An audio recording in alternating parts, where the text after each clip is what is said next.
Nah, ketika Fatihah itu sebegitu keramatnya, sebegitu topnya, itu setan rapat, singkat cerita itu, yang tadi dipimpin oleh iblis yang sedang terkapar apa?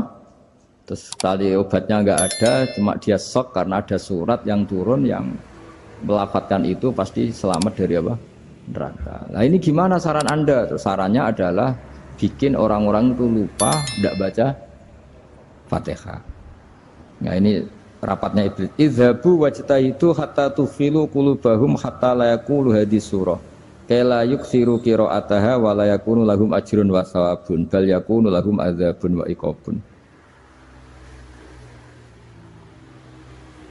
Kemudian yang terakhir saya beri ijazah tentang Al-Fatihah ya, karena ini surat yang populer.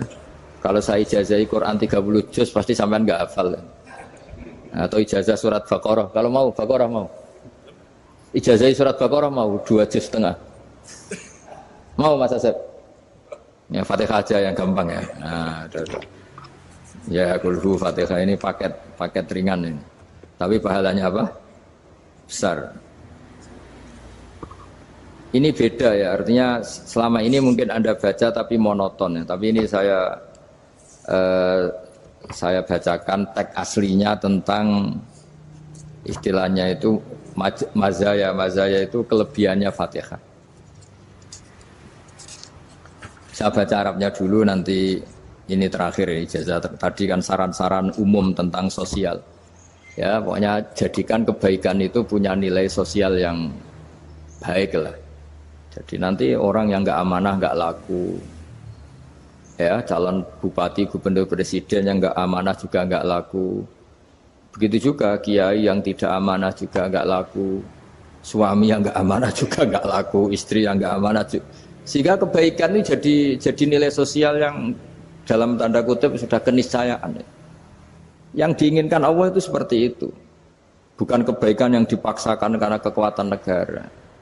Maksudnya kalau bisa kebaikan itu tidak usah dipaksakan. Memang sudah satu kebutuhan. Kayak cerita-cerita di negara maju itu, bahkan apapun jatuh itu nggak ada yang ngambil apa itu. Makanya gambarannya Mekah Medina kan gitu kan. Barang jatuh nggak ada yang berani apa ngambil, itu saking sudah jadi sistem. Nah, sehingga banyak negara di Eropa itu yang sampai nggak punya tentara, nggak punya polisi karena kebaikan sudah. Nah kita kan masih capek, polisinya aja capek apalagi masyarakatnya, karena ya kebaikan itu belum jadi nilai apa bersama. Nah kita selain ditopang negara, ada polisi, ada tentara, itu kita usahakan kebaikan itu jadi nilai apa bersama. Tadi wa'tamiru bainakum bima'ruf. Dan kita punya reputasi yang bagus dalam bab ini. Saya masih ingat kecil saya itu yang jilbaban hanya keluarga kiai. Sekarang rata-rata masyarakat itu jilbaban. Dulu yang sekolah SMP, SMA itu jilbaban kadang dulu malah dilarang ya, harus sama seperti itu seragamnya. Sekarang sudah boleh. Dan nyaman. Lama-lama yang dapat simpatik ya yang pakai pakaian model tertutup seperti itu. Lama-lama gamane cara wong golek mantu ya golek yang seperti itu daripada yang blodor. Lama-lama jadi nilai bersama. Ya ingin saya seperti itulah. Di terminal juga sama. Orang mau makan cari warung yang kelihatan ada ayat kursinya, pakai jilbab, atau paling enggak dia enggak mungkin lah nyuguhkan yang tiren atau yang haram. Kan ada garansi sosial, ada apa? Ada garansi apa? Sosial. Dengan penampilan yang soleh itu kan, masa iya nyuguhkan oplosan babi gitu misalnya itu. Jadi nilai sosial itu harus harus benar-benar jadi nilai. Sehingga negara biar gak capek-capek. Polisi juga gak capek kan, karena tugasnya corong Jawa mau ngawat-ngawati tok, tapi sudah tidak perlu tegang karena kebaikan sudah jadi nilai apa bersama. Ya, ingat-ingat ya ayatnya tadi, wa'tamiru bainakum bima'ruf. Jadi kebaikan itu harus jadi nilai bersama. Iktimar itu menjadi urusan bersama. Makanya kalau kita rapat besar disebut apa? Muktamar. Muktamar itu urusan bersama. Ya tadi imamnya sholat juga menopang Gojek karena enggak lama-lama nopang Grab, nopang Kernet, nopang penjaga Indomaret, penjaga bensin, pom bensin. Lah dia hanya punya waktu 5 menit terus imamnya baca Baqarah kan. Iya imamnya mursyid, mungkin dia tambah lama tambah dapat aplaus dari muhibbinnya, tapi makmumnya Dia tambah lama tambah dapat penghormatan dari pecintanya, tapi kitanya wah khusyuk wali kan dia dapat status naik lah, kita yang sudah tidak ikut jadi wali diganggu apa pekerjaannya. Kalau ada imam seperti itu sampai mufarokoh saja, niat ya Allah sampai sini saja saya makmum orang itu, silakan orang itu punya urusan sendiri dengan jenengan ya sudah, atau salib saja apa. Ya, itu boleh kalau dalam fikih namanya apa mufarokoh. Mufarokoh itu niat, tapi kamu jangan langsung selonong mufarokoh, niat dulu pamit sama Allah bahwa sekarang mau mufarokoh. Ya, tapi ya jadi sholat yang aneh kan, imamnya masih rukuk, kamu terus sujud, terus apa-apa selesai ya. Mungkin dalam pandangan itu orang lain ini maksudnya makmum gimana ini kok begini. Tapi sudahlah Allah Maha tahu. Insya Allah dimaklumi. Ya saya baca tentang Fatihah ya, karena sampean pasti sering baca Fatihah. Supaya apa sekaligus jadi jimat lah gitu. Jadi kalau kamu sering di jalan-jalan yang mungkin sepi atau mungkin kan tidak semua teman Grab itu nasibnya bagus yang di Semarang Jogja. Mungkin yang di Kalimantan di Papua kan ada yang 10 kilo gak ketemu rumah, ya kan? Ya lihat di TV-TV itu kan kasihan kan. Sudah 10 kilo gak ketemu rumah, penumpangnya kewekar preman tuh kan. Ini makan orang enggak kan gitu. Kan ujiannya dua. Kalau penumpangnya cantik itu ya kecoba syahwat, kalau preman takut. Jadi orang itu selalu ujian itu. Sing sedengan itu kan jarang orang itu. Jadi kalau penumpangnya perempuan cantik ujiannya itu syahwat, kalau preman ujiannya ketakutan. Kalau orang yang lemah bawa uang ujiannya kamu ingin garong. Jadi hidup itu memang semuanya ujian. Liyabluwakum ayyukum ahsanu amala. Makanya saya sering ditanya oleh teman-teman, Gus, nah ujiannya kenal wong wedok elek piye sama? Kenal wong ayu ujiannya syahwat, kenal wong elek ujiannya ngenyek, itu sama-sama dosa. Syahwat ya dosa, ngenyek juga dosa. Welek keriting untune metu ya dosa ngomong gitu. Kadang-kadang orang berpikir enak kancanan wong elek gak dosa. Kata siapa kancanan wong elek itu ya dosa karena bawaannya ngenyek. Ngenyek itu menyepelekan itu. Makanya saya itu ya nggak mau berteman sampean. Nanti kan bawaannya ngenyek atau seneng ya enggak tahu. Ya sudah ada takdir saja kalau ketemu ya tak ulang ngaji gitu. Tapi ini ngaji terakhir, setelah ini ngaji biasa aja, enggak usah resmi gini. Ngaji kok resmi aneh. Pokoknya nanti suatu saat kalau pandemi sudah berlalu saya akan ngaji Rebone, lalu ini ngaji. Ini ngaji yang kurang bagus karena ngatur kiai kurang berkah ini. Nanti tapi ya lumayan lah masih mau ngaji. Ngaji kok tanggal ini jam ini. Sekarang suatu saat kamu tak panggil, Mas Wahyu datang ke sini jam ini tidak mesti bisa. Mungkin pas ada acara apa, oh, maaf ke sini pas ngecek pas apa gitu. Jadi ya sudah tapi tak maafkan enggak apa-apa. Takdir ya. Tak bacakan supaya sampean tahu keramatnya bismillah. Nah, sebelum saya bacakan bismillah Fatihah, tak beritahu tentang ilmu tafsirnya karena ini penting sekali. Fatihah itu dawuhnya Allah, tentu itu dawuhnya Allah. Saya ulang lagi, itu kalamullah. Tapi yang sudah diberikan kesampaian ke kita semua. Sehingga seakan-akan itu menjadi dawuhnya kita ke Allah. Jangan salah loh ya. Fatihah itu dawuh Allah tapi sudah diberikan ke kita. Sehingga posisi kita itu yang punya itu.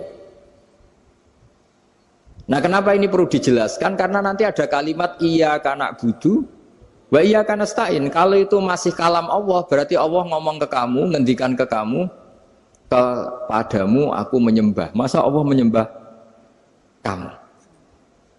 Nah, sehingga ilmu tafsir itu menyelesaikan itu dulu ya. Saya ulang lagi ya, sebelum sampean sering baca Fatihah, aku yakin ya sering baca. Tapi barokahnya tidak paham itu tidak pernah janggal. Enggak paham itu ya penting supaya tidak iskal, tidak janggal. Sebetulnya di kalimat itu ada yang janggal. Kalau Fatihah itu kalimatnya Allah atau kalam Allah, bagaimana dengan kata-kata iyyaka na'budu? Masa Allah ngendikan ke kita, kepadamu kami menyembah. Masa Allah menyembah kita? Maka penyelesaiannya secara ilmu tafsir gimana? Semua ulama mengatakan, bukan satu dua, semuanya mengatakan di Fatihah itu semuanya diberi kawalan kalimat. Saya ulang lagi ya, di Fatihah itu semuanya diberi awalan kalimat qulu, katakan wahai hambaku begini. Ya, katakan wahai hambaku begini. Nah, begini ini pelajaran dari Allah yang sudah diberikan ke kita.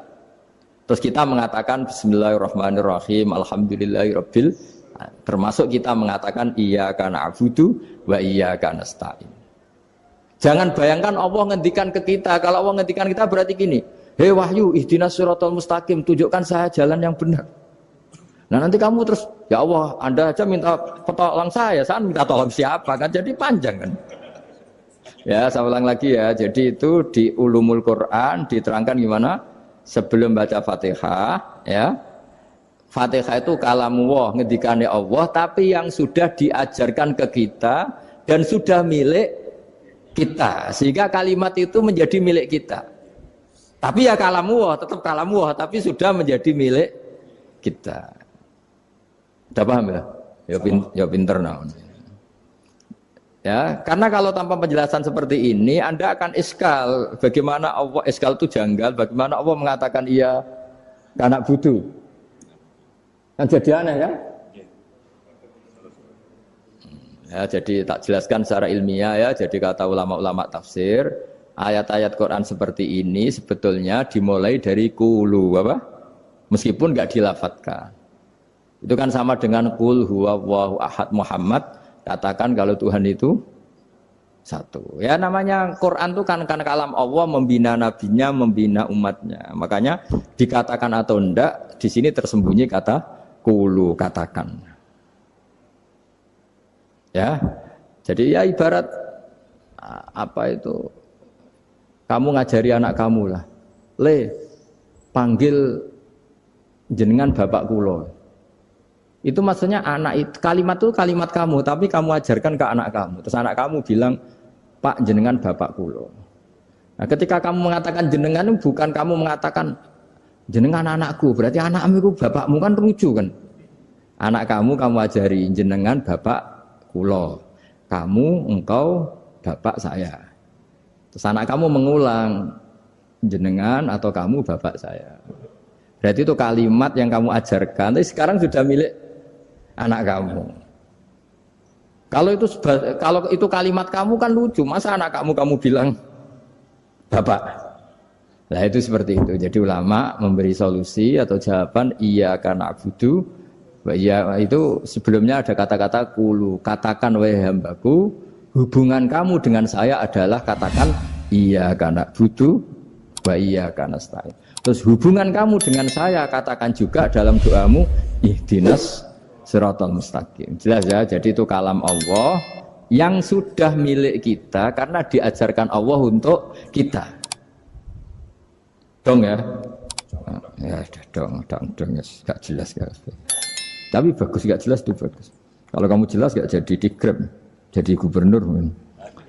Min azimi fadliha kasratu asma'iha fadail ukhra. Ini cerita dramatisnya surat Al-Fatihah.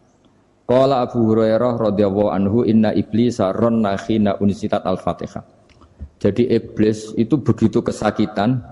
Ini kitab Abwaabul Farad karangannya Syed Muhammad Alawi, juga kutipan dari beberapa kitab. Yang jelas beliau sendiri juga ngutip dari beberapa riwayat di beberapa hadis. Halaman 123. Ketika Fatihah turun itu iblis kesakitan. Kayak orang sakit gigi lah, tersiksa sisanya karena turunnya surat apa? Al-Fatihah. Artinya kalau Anda baca Fatihah dijiwai, maka Anda melemahkan setan, melemahkan iblis. Wa qala Mujahid, khina unzilat Fatihatul kitab ronna fastama indahu asyayatin. Jadi ketika Fatihah itu turun, iblis itu terkapar lah kira-kira. Sampai dijenguk banyak setan.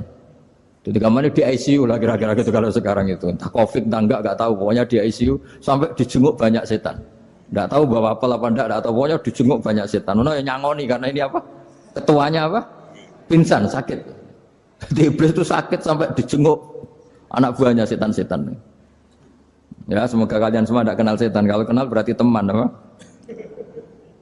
Wa qalu misla dzalik. Wa qala lahum laisa mimma taquluna syai'un walakin unzilat suratun laisa ajru qailiha illa an harrama alaihi nar jahannam. Saya ini bukan sakit fisik kata iblis. Kamu tidak usah jenguk saya, datangkan dokter terbaik, tidak usah. Saya ini tidak sakit fisik. Saya ini sakit karena ada surat yang diturunkan, yang pahala yang melafatkan surat itu pasti selamat dari neraka. Padahal misi terbesar saya ini supaya manusia masuk neraka. Sekarang punya tamengnya. Wah pusing kan? Ya seperti orang lah, goda sampean ternyata sampean setia, itu kan pusing. Nah ternyata tidak setia, itu yang akhirnya ribet kan itu. Jadi iblis itu cita-cita terbesarnya kan semua orang itu masuk neraka. Nah sekarang turun satu surat yang gara-gara surat itu siapapun yang baca dijamin selamat dari neraka. Jadi walakin unzilat suratun laisa ajru qailiha illa an harramallahu alaihi nar jahannam. Karena jadi dia shock lah kalau orang di Jawa itu bilang shock. Aduh sial nasib saya ini umat nggak bisa saya goda lagi karena punya tamengnya tadi punya. Qad batala kaidukum wa makrukum. Rekayasa kalian sekarang itu tidak ada gunanya semua. Nah, ini alhamdulillah di Indonesia kelihatan kan banyak yang miskin, banyak yang susah. Tapi selagi mereka masih sholat, itu keinginan mencari halal itu masih tinggi. Kayak apa kita di tengah kota, jauh dari anak istri, jauh dari tetangga. Biasanya kalau orang jauh dari anak istri, tetangga kan sakar PDW. Tapi yang soleh masih banyak, sudah jauh dari keluarga tetap lurus. Loh, kalau yang dekat lurus kan wajar, konangan wong akeh kan. Ini sudah jauh masih lurus. Nah ini nggak lepas dari barokahnya surat apa? Surat Fatihah tadi. Jadi karena ada surat yang menjamin pelafalnya atau qailiha terbebas dari api neraka. Wa qalat as-sayatinu lahu is ayyusai'in ta'muruna ya maulana. Faqala lahum idhabu wajtahidu hatta tukhfilu qulubahum hatta la yaqulu hadhihi surah. Lalu kita gimana? Jari para setan gitu. Lalu kita gimana? Terus kata iblis, sudah bikin mereka lupa sehingga tidak baca lagi. Selagi masih baca kita pasti keok. Jadi kalau sampean sudah jarang baca Fatihah itu berarti sudah bagian dari kemenangan apa? Iblis. Jadi kalau sampean sudah jarang baca Fatihah itu berarti bagian dari kekalahan Anda, kemenangan iblis. Masih sering baca? Berapa kali? Terus apa lagi?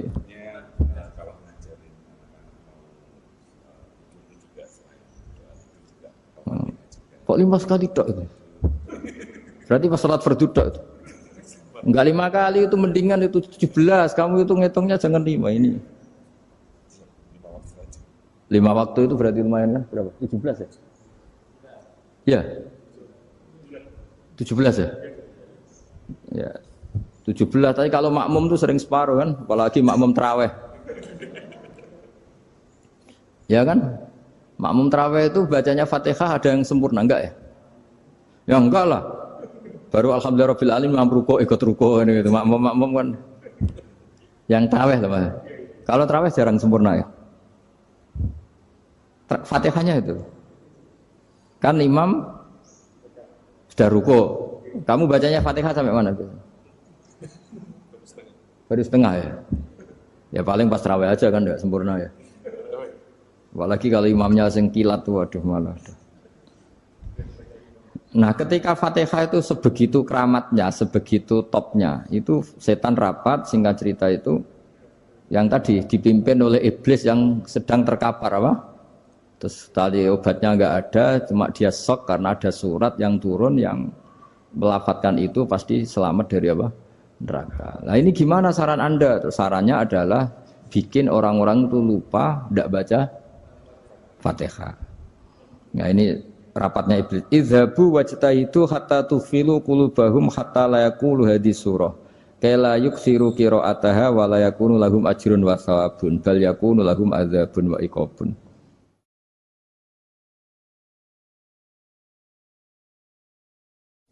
Jadi saya mohon selama ini Anda sudah baca, tapi mungkin hanya rutin saja. Napa rutin saja? Jadi barokahnya ngaji ini kamu punya kekuatan atau punya semangat membaca karena ini surat yang luar biasa. Ibarat gini, kalau sampean tanya, saya juga sering mikir, masa Gus hanya surat kok punya kekuatan seperti itu? Di dunia ini kata Allah, mulai Nabi Adam sampai kiamat, nggak ada yang bisa menandingi kekuatan kalimah. Kalimah itu kata-kata, nggak ada yang bisa menandingi kata-kata. Misalnya Anda nge-grab, berangkat istri cuek, berangkat cuek. Itu beda dengan ketika meskipun satu kalimat. Wes Pak, muga-muga dilindungi pangeran, mugi-mugi jenengan selamat. Itu menjadi teduh dan semangatnya luar biasa karena kayak mendapat support. Jadi kira-kira kalimat itu hubungannya kita dengan Allah Fatihah itu seperti itu. Kamu melafadzkan satu kata-kata yang dibenarkan langit bumi, dibenarkan aras, dibenarkan malaikat, dibenarkan semua penghuni di dunia ini. Sehingga tuh efeknya luar biasa. Itu seperti gini ya, kamu cerai sama istri, terus nikah lagi katut babon. 10 tahun anak kamu dididik, ibunya benci kamu. Dan memang Anda layak dibenci. Duwidek. Dan sampai nggak pernah manggil kamu Pak. Suatu saat, kamu tentu rindu kan, ingin dipanggil Bapak oleh anak kamu. Suatu saat anak ini manggil kamu Pak E. Wah itu senengnya bukan main. Hanya sebuah kata-kata. Makanya kadang-kadang orang itu tanya sama kiai, ijazah lafadz ini gunanya apa sih? Itu ijazah-ijazah itu untaian kata-kata. Yang kata-kata ini dibenarkan langit dan bumi dan aras dan para malaikat. Sehingga efeknya itu luar.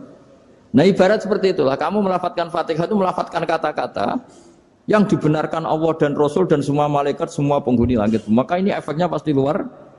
Nah di sini lah orang-orang dulu itu tahu keramatnya itu. Sehingga ketika melawan Belanda, melawan Jepang dulu itu kalimat-kalimat itu menjadi mantra yang luar biasa.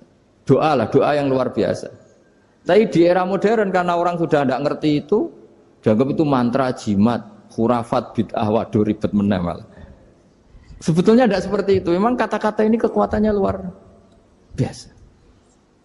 Sama kesakitan hati kamu juga karena itu. Ngojek wangilan. Lha Pak di bojo kok kowe gagah tok kere. Wah, iku seling terus mesti. Padahal kalimat itu kan tidak melukai secara fisik, tapi apa kerjanya sesuk sarasa-rasen. Karena terus dengan pengadilan seperti itu kan, ngapain kerja demi perempuan yang seperti ini? Lagi-lagi kata-kata ini luar. Nah bayangkan kalau kata-kata itu adalah kalimat yang diajarkan Allah lewat Rasulnya, lewat malaikat Jibril. Kayak apa kekuatannya? Nah, kira-kira Fatihah itu gitu. Kalimat yang baik, kalimat thayyibah diajarkan oleh Allah dan Rasul, kayak apa kira-kira kekuatannya? Pasti luar biasa. Wong support yang dikatakan istri kita, anak kita aja luar biasa, apalagi ini support yang diajarkan Allah dan Rasul.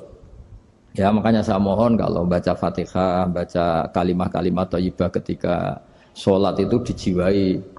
Ya misalnya Rabbana lakal hamdu mil'us samawati wa mil'ul ardi wa mil'u ma syi'ta min syai'im. Engkau zat yang layak dipuji dan pujian ini memenuhi langit dan bumi. Karena kita tahu nggak ada sejengkal di alam raya ini kecuali di situ ada rahmat Allah. Misalnya kamu bisa lewat sampai rumah saya, kamu mungkin anggap biasa saja. Coba kalau ngalami likuifaksi, tahu-tahu bumi ini ambles, bisa ngelewati yang likuifaksi itu luar. Tanyakan orang pernah ngalami likuifaksi di Sulawesi, itu melihat bumi bisa diinjak gak ambles itu, wah luar. Dan sampean nggak ngalami itu sehingga lewat bumi ya biasa aja. Coba kalau ngalami seperti tidur, ya biasa aja. Coba kalau ada gempa, bahwa bumi tenang ini sudah nikmat yang luar biasa. Masa kamu ngakui nikmat nunggu digituin? Ya kan? Nah, makanya baca Fatihah dijiwai lah, bahwa ini kalimat yang luar biasa. Nah, saya teruskan ya.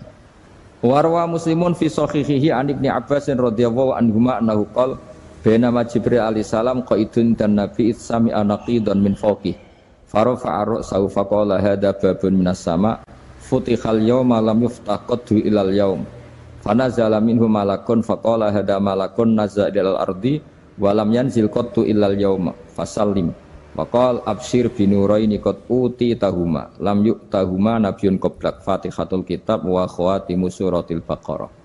Jadi suatu saat Jibril ini jagongan kira-kira gitu sama Rasulullah. Tahu-tahu langit itu gemuruh. Langit gemuruh kata Jibril terus semuanya ngangkat kepala ke langit. Ini pintu langit baru ini dibuka, yang sebelumnya tidak pernah dibuka seperti ini.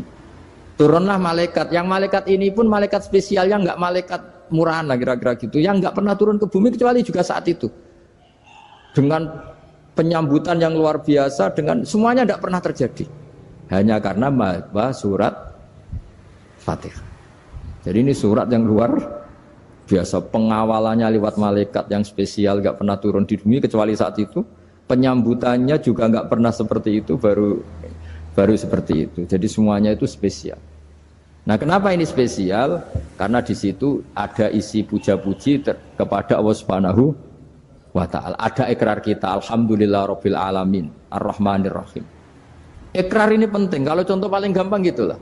Kamu punya istri selama ini cerewet terus. Suatu saat ngomong, Pak, tak angen-angen ra ono wong lanang koyo sampeyan. Wah, itu langsung tidak ada lelaki sebaik engkau. Itu sama senengnya, masya Allah. Karena ada ikrar dari seorang istri ke kamu. Nah, bayangkan kalau ikrar kita sebagai hamba diakui oleh Allah Subhanahu, maka ikrar ini akan dicatat sebagai kebaikan kita yang kita panen nanti di akhirat. Karena ada ikrar. Kita ikrar bahwa alhamdulillah rabbil alamin. Kita ikrar ar-rahmanir rahim. Kita ikrar maliki yaumiddin. Kita ikrar iyyaka na'budu wa iyyaka nasta'in. Sampean misalnya jadi orang Indonesia, ketemu orang Indonesia yang makmur di Jerman, terus lupa Indonesia. Kamu orang Indonesia? Enggak, saya enggak orang Indonesia. Mangkel gak kira-kira? Mangkel. Karena salah ikrar kan gitu. Ya, jadi saya mohon jangan anggap kalimat itu hal yang biasa, tapi luar biasa. Nggih, ngoten mawon. Assalamualaikum warahmatullahi wabarakatuh.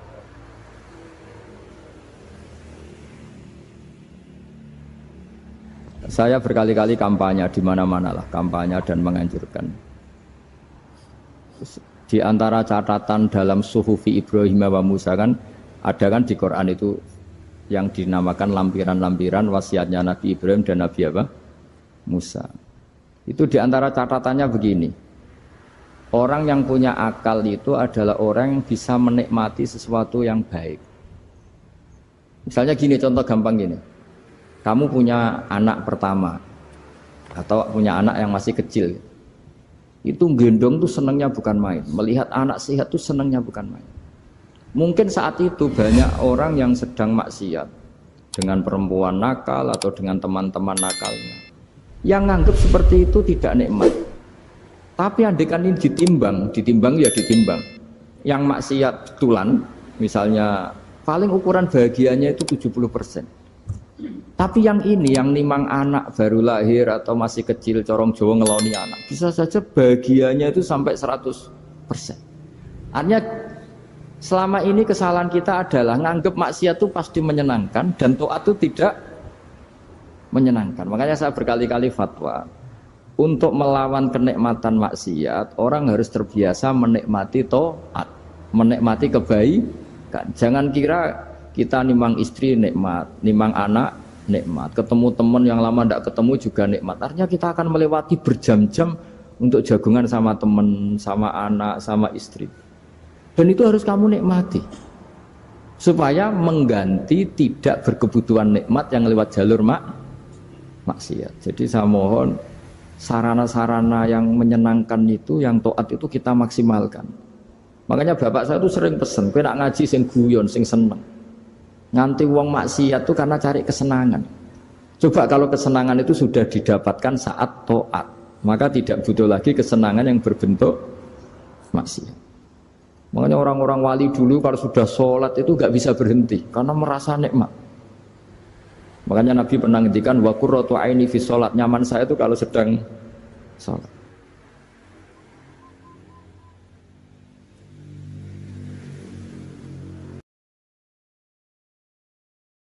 Salah, kok salah terus, kadang bener, wah itu ya perkara nah itu.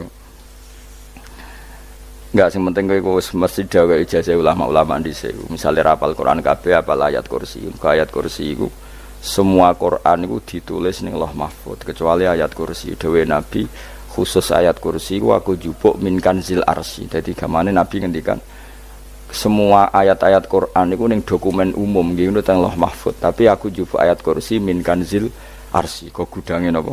Arsy-nya ada ayat-ayat yang lebih spesial. Kalau sampean tanya, Gus, bukankah semua itu dawai Allah? Ya betul, semua dawai Allah.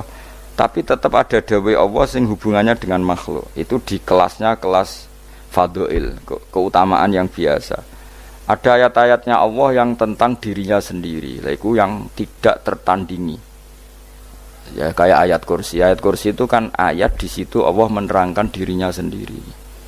Misalnya Allahu la ilaha illa huwal hayyul qayyum, itu kan Allah menerangkan tentang dirinya sendiri, tentu spesial. Gitu ayat-ayat sing meskipun ya tetap spesial jenenge dawuh Allah tetap spesial. Tapi ada ayat-ayat yang tentang kita. Misalnya ayat fankihu ma tobalakum minan nisa masna. Ayat-ayat seperti ini kan enggak mungkin setingkat. Ini kan ayat tentang kamu. Wis ngerti nak kelakuanem seneng wayo dikai hak wayo. Nah, Tentu beda, tentu semuanya spesial karena sama-sama kalamu. Tapi tentu beda dokumen ayat kursi tentu enggak sama dengan dokumen ayat faqihum atau balakum. Maka Nabi ngendikan ayat kursi ini bahkan saya ngambilnya min kanzil arsy. Jadi spesial sehingga terus kita dilatih guru-guru kita ngapal ayat kursi. Kan yo ora lucu misalnya wiridan ning tahlilan faqihum atau balakum menan terus lucu to. Tahlilan kok ngono iku piye ngono. Aneh-aneh, mbok yo mikir to, senengane mbok antah. Mosok ayat Quran kok beda-beda. Goblok kandhanane angel bocah ngono. Dadi kene iku sing wis ngaji mulai bayi. Jadi ana ayat fawadil, maksudnya ayat-ayat sing umumnya terkait kita. Ayat-ayat sing spesial karena nerangkan Allah, tentu beda. Terus kedua tentu ayat-ayat sing rano Kanjeng Nabi, misalnya laqad ja'akum rasulun min anfusikum azizun. Terus baru ayat-ayat tentang kita. Ayat tentang kowe ya waqulu wasrobu, kon mangan ngono. Nah misalnya terus tahlil terus waqulu wasrobu. Ya lucu tuh. Bocah kok kandhanane angel. Pusing ambek kowe. Ngaji tahunan gak ono perkembangan. Ngabis nggo rame-rame dunya napa? Nggo rame-rame apa? Dunya. Pernah ada kumpulan orang untuk ngaji. Setan setruk tenan. Paham itu. Mulai setane tangin, tenang ya ra paham. Waduh. Repot ya. Ya jadi kayak kudu ngerti ya. Jadi kabeh ayat Quran spesial, tapi tradisi ini ulama kan ada perdebatan apakah ada ayat fadilah dan mafdulah. Sebagian ulama mengatakan jangan bilang demikian karena fal kullu kitabullah wal kullu kalamullah. Tapi kowe nak ngingkari iku ya keliru wong dohire Kanjeng Nabi ku ya ada ayat yang dipuji sundul langit kaya ayat kursi. Saya punya ayat yang bahkan dokumen itu tak ambil dari kanzil arsy katanya. Dan tidak ada nabi yang dikasih itu kecuali saya. Itu nabi begitu bangga semenang. Nabi maca ayat kursi. Sehingga tradisinya ulama semua anak cucunya, semua umatnya dilatih ayat kursi. Dan itu memang spesial coba. Saya kalau baca ayat kursi, saya kalau mau tidur itu mesti baca ayat kursi. Mesti ora pendak tahlilan ono sing order mboten. Masane apa-apa. Mosok eling pangeran nek pendak apa? Ngono, aneh-aneh. Oh, tahlil kok dikritik, yo keliru sing kritik. Wong maca ayat kursi yo mbok kritik. Tapi ora dikritik yo perlu dikritik. Wong maca eling pangerane kok butuh berkat le. Dul nah eling yo eling. Ngono kuwi cara kula padha dene. Sing kritik mek sing dikritik. Kowe tahu tahlilan? Nate Gus nek ana undangan mboten mboten. Lah yo eling pangeran nek ngenteni apa? Undangan. Ngene ben ana sing tetep kritik, ben seimbang dunya iku ben seimbang. Apa? Balance kono sing kritik. Kalau bolak-balik ketemu wong sing kritik tahlil nggih sowan kula. Saya tuh heran. Kenapa orang NU itu suka tahlilan? Terus ada berkat. Itu dalilnya mah. Sing ngono iku ya ora ono dalil, sing hasud nyoal ya ora ono dalil. Cara Kanjeng Nabi pirsa, tukang nyoal iku ono dalile to ora? Ya ndak ada. Ya ora menengae sebenarnya ketemu pangeran. Sebenarnya ketemu pangeran cocokan di sing bener. Nah yang jelas nek sing tukang tahlil ditakoki pangeran. Kita tahu eling aku, nanti Gusti nak wonten undangan. Tergarat. Bocah kok eling iya, eling pangerane kok bedak napa? Tapi misalnya kayak kudangan, orang kudangan blas ditakoki pangeran, diundang tonggo kok ora teko. Mergo wedi bid'ah misalnya. Tapi nekani tonggo ya perintah Kanjeng. Ya sudah, enggak cocokan ae, ora usah debat saiki, enggak apa. Cocokan ae. Tapi nak cocokan mbek aku ora ketemu. Wong sing nyoal ning ijene mahsyar aku wis ning swarga. Ketemu nang ketemu ning swarga ya nak cocokan. Jadi kowe kudu mikir ya. Jadi ayat kursi iku dipilih ulama perkarane napa? Ayat iku njen spesial tenan. Kula niku mboten saged ilem nek gak maca ayat kursi. Nggih maca teng lisan, nggih maca teng ati setiap saat. Mergo mangsa kok pancen luar biasa. Allahu ta'ala iku Allahu la ilaha illa huwal hayyul qayyum. Al hayyu zat sing urip. Mergo sing gampang bedano Allah mbek Nabi Isa, ambek berhala, ambek semuanya yang disembah selain Allah adalah kehidupan. Kita gampangane tau ngidolakno Isa kaya apa, tapi akhirnya kecewa nak dianggap pangeran. Mergo nyatane cara mereka pun Isa mati disalib. Utawa cara Islam Isa iku diangkat. Di itu objek. Apapun hebatnya Isa diangkat, diposisikan di langit, di kerene apa jenenge di itu subjek. Berarti yang keren adalah subjeknya, yaitu Allah Subhanahu wa Ta'ala. Terus kita ini sebagai orang itu punya ketakutan. Nak pangeran mati ku piye? Nak kowe mati kan gak punya akibat apa-apa. Srengenge tetap baik-baik saja. Sistem falak galaksi baik-baik saja. Sistem alam baik-baik saja. Wong sing mati kowe.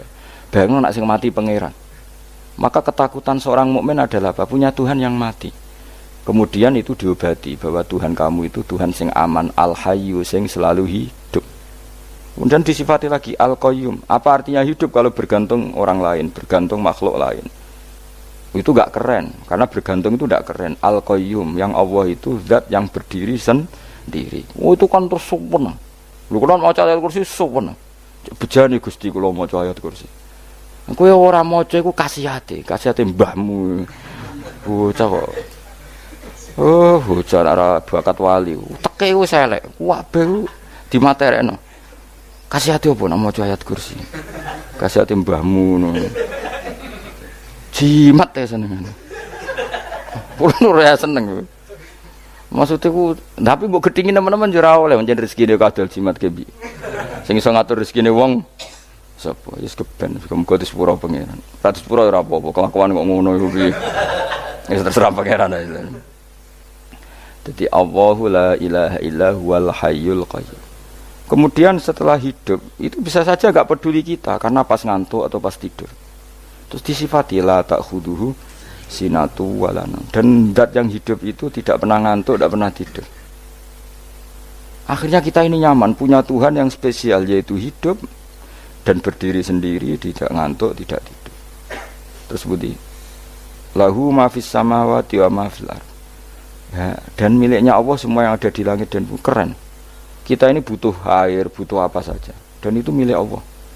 Coba kalau milik manusia, nggak nak loro neng rumah sakit itu, oksigen larang ngono. Padahal kue nak loro, oksigen di mana-mana gak tahu bah. Jadi kita seneng.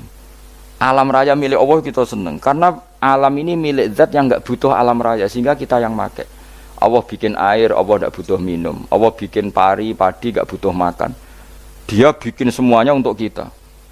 Padahal itu kita tidak ikut punya. Akhirnya seneng mbek pangeran. Cek apike jenengan Gusti gawe ra melok nganggo. Sing nganggo kita-kita ini. Coba aku ora roh gawe rokok gunane apa ora roh. Ya gunane pekerjaan Gus, menyerap tenaga. Ya wis sauri-unimu. Sementing kowe roh gunane rokok. Paham nggih? Roh gunane rokok roh carane mandorot kanggo kowe. Dadi padha roe lah sementing. Ya ora apa-apa ta. Kulo nu seneng mbek guyone kiai-kiai ini. Pancen ora ana wong pinter guyon kaya kiai. Wis kula winekani niku acara resepsi teng Kudus teng keluarga sarang keluargane Lek Lukman. Sing ngisi Habib Umar Mutahar. Seneng kula. Jadi guyonane ning kiai-kiai ora wis kiai-kiai kabeh termasuk Habib Umar. Ada orang kiai rokok. Ini cerita anekdot. Ada kiai rokok. Rokokan ngarepe dokter. Pak Yai, kalau rokok terus nanti kalau mati gimana? Gampang, saya bawa korek. Sing kiai niku maksude iku nak mau rokok terus mari mati. Kiai ini yang ngerti maksudnya dokter ngono. Tenang dok, sama si bawa korek. Maksudnya nak rokoknya mati gak ada Jumat. Jadi gak sambung apa? Nak guyonane Habib Umar, saya sering membaca bahayanya rokok. Saya baca itu. Setelah baca, saya berhenti membaca. Wangan pikirannya setelah membaca bahaya rokok berhenti rokok. Saya sering baca buku atau apa tentang bahayanya rokok. Setelah saya tahu berhenti membaca. Wong spesial, seneng kula niku. Bisa nikmati ya seneng putune Rasulullah ya seneng guyon jadi seneng itu gak kudu mewah apa lah kowe seneng ngenteni di Alphard malah kesel to wah dadi kula nu di grup kata lah kiai-kiai sing seneng guyon sing seru mergo kula kuwatir saya umat ini punya kenikmatan lewat jalur maksiat men kula nu seneng ana kiai seneng guyon bukan seneng papanya umat ini punya kesenangan yang tidak maksiat itu saja. Ya tentu ada kiai-kiai yang milihnya ada guyon supaya orang enggak uraan, ya bagus. Wah penting ikhlas. Wis syaratnya kabeh iku penting nopo? Ikhlas, sudah ikhlas. Ya ora kudu spesial ikhlasmu, ya ikhlas biasa lah. Kelas-kelas terilah penting nopo? Ikhlas. Saya sering baca bahayanya orang rokok. Setelah saya tahu bahayanya, maka saya berhenti baca. Wong ku kaget kabeh. Mergo pikirane wong mesti berhenti. Kok ternyata mulai saya sering baca bahayanya orang miskin. Setelah tahu bahayanya berhenti merasakan kemiskinan. Jadi saya tahu bahayanya neraka. Setelah tahu bahayanya neraka maka saya berhenti.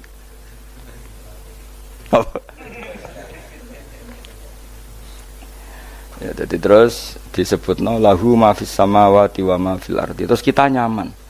Kayak apa kalau alam raya ini milik Cina, milik singkek, milik non muslim atau milik wong Islam sekalipun. Mesti apa-apa tuku.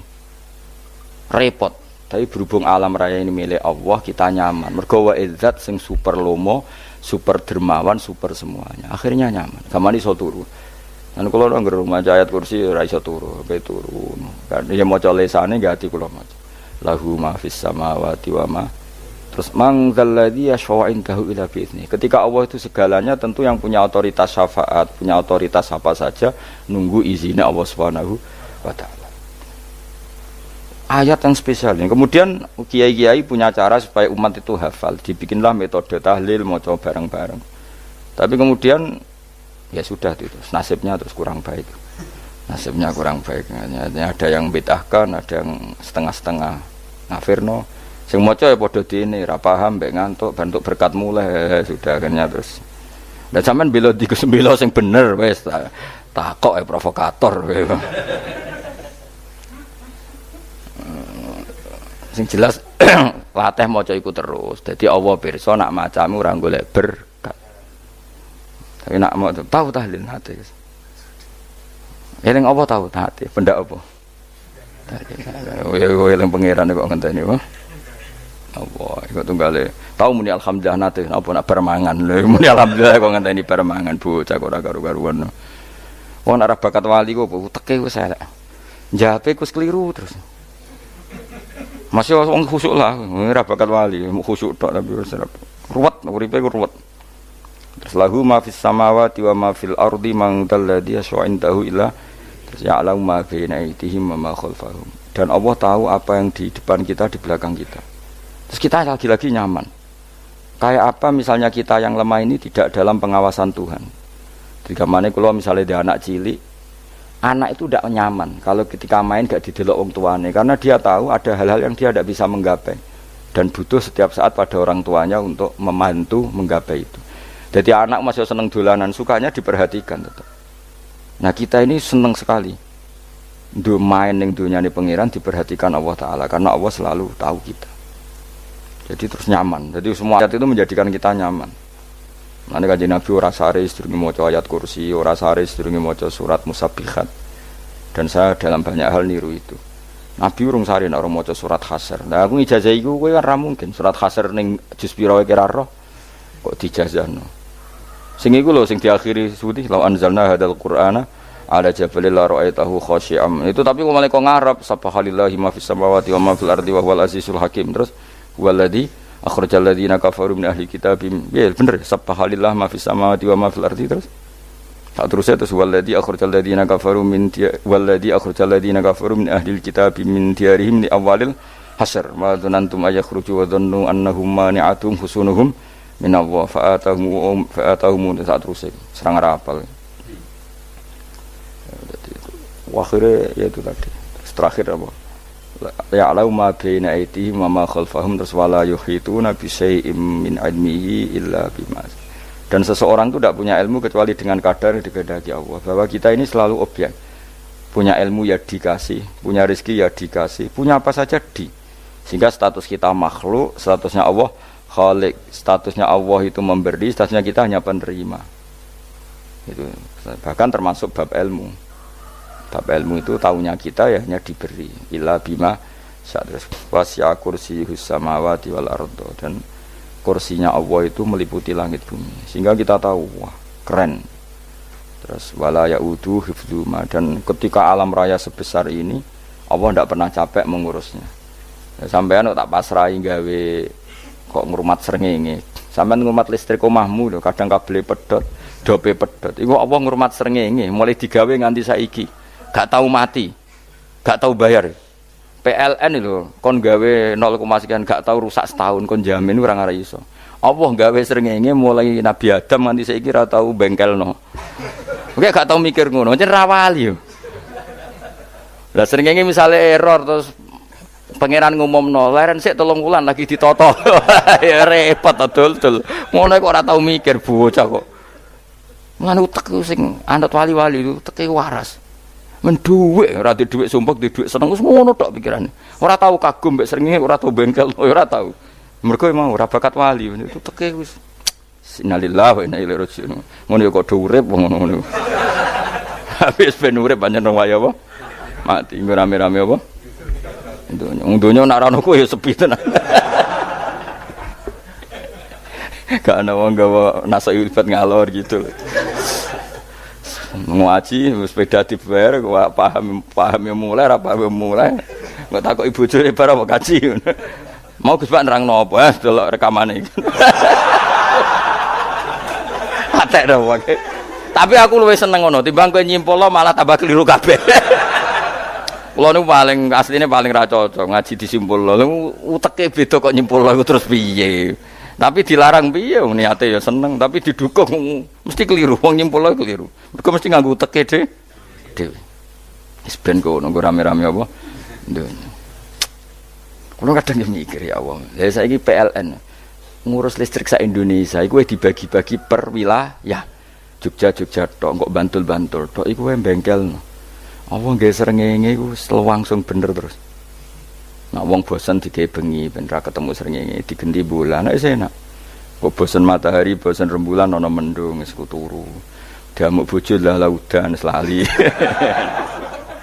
Sekarang itu segampang iku ngatur donya iku segampang itu. Paham ya?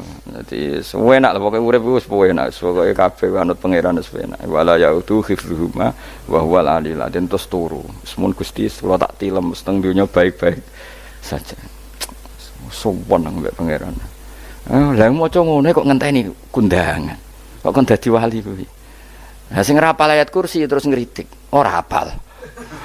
Bid'ah ngono. Wis hafal lose wis darani bid'ah penting kowe hafal ayat kursi sik. Hafal? Ndak. Ya kowe apal sik terus lagi bid'ah ora apa-apa. Dadi mergo ngono. Kaya kula misale bid'ah ora untuk bener, mergo ora tahlilan lah ya maca.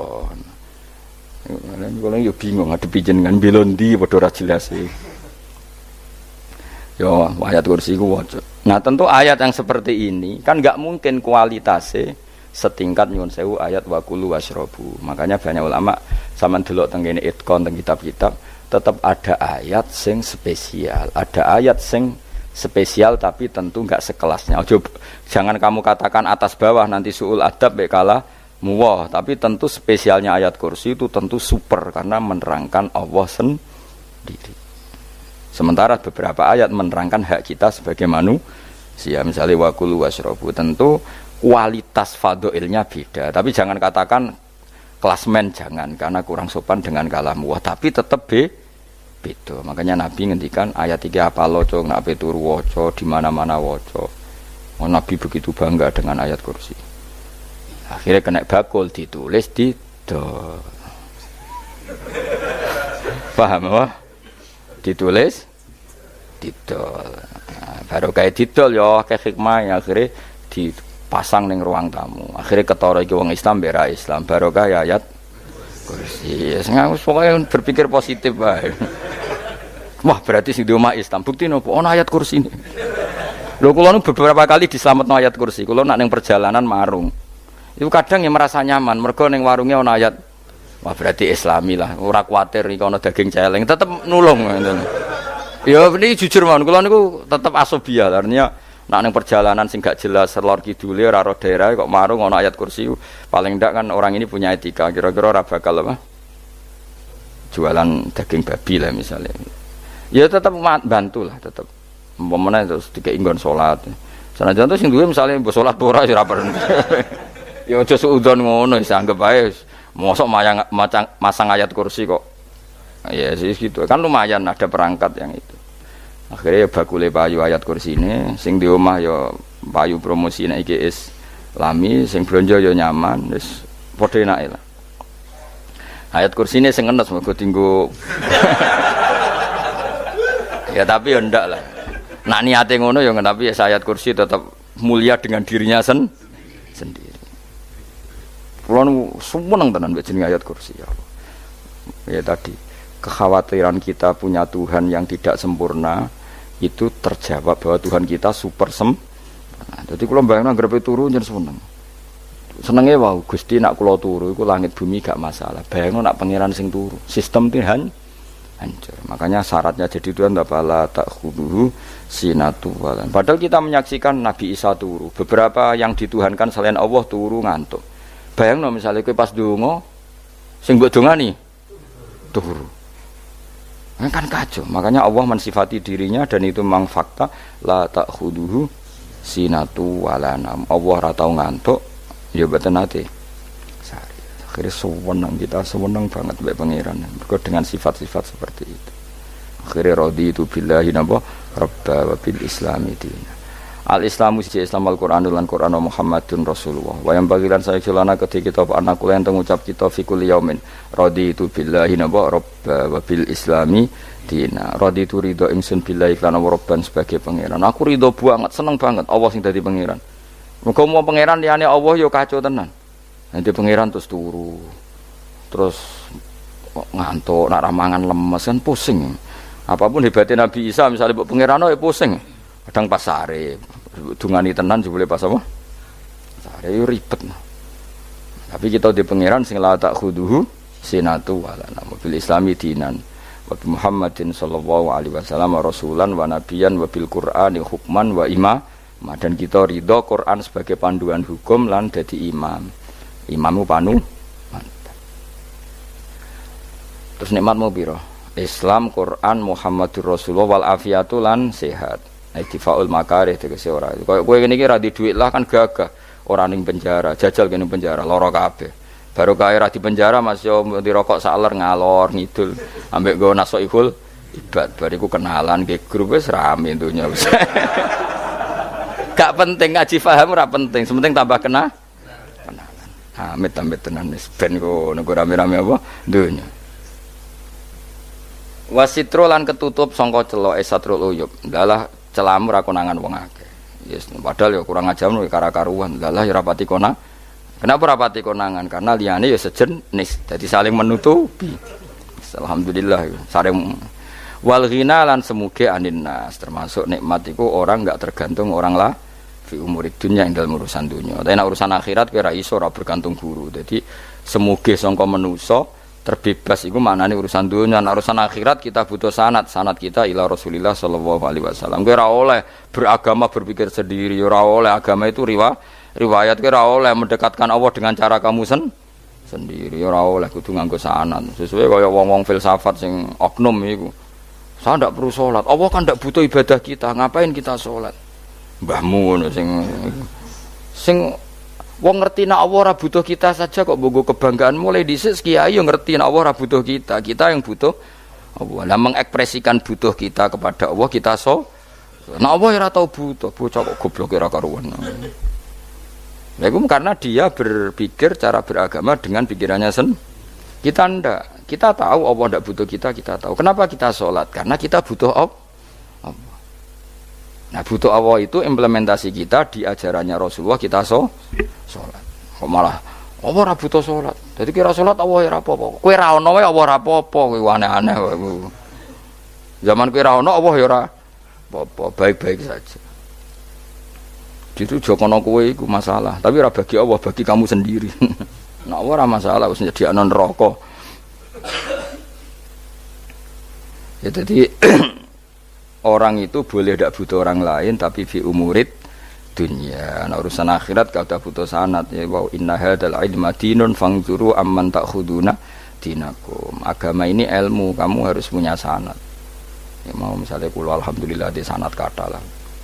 Keluarga saya terutama yang Mbah Mun terus Ya sedaya lain dari keluarga saya, keluarga guru kita, gurunya guru kita, sampai carane bernafas kita wae eling Allah mau fi kulli nafasin apa ada ni'amillahi wa ifdali fi kulli nafsin wa nafatin wiswa.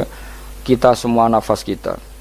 Imam Syafi'i kula anak kula cek cilik lah tak kon ngapal lebet iki. Karena apa?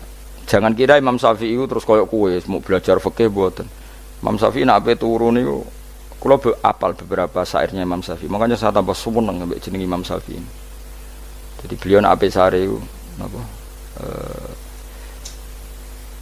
Qalbi bi rahmatika wa humma dzu'unusi fi sirri wal i'lani wal fi sirri wal jahri wal i'lani wal ghalasi. Terus-terusane niku wa ma taqallabtu min naumi wa fi sinati illa wa dzikruka bainan nafsi wan nafasi. Dadi wa ma taqallabtu lan ora molak-malik ingsun. Cara wong Jawa iku apa? Wong turu ra iso-iso apa jenenge? Glebakan. Ini Imam Syafi'i mosok barani glebakan kok kowe. Serepet. Santri ya. Napa manane? Sing rada Islami dul. Apa? Resah Imam Syafi'i ora tau mikir utang iku aneh-aneh. Dadi wa mata qalabtu lan ora tau molak-malik ingsun. Maksude cara mau lho, cara bahasa kasare glebakan.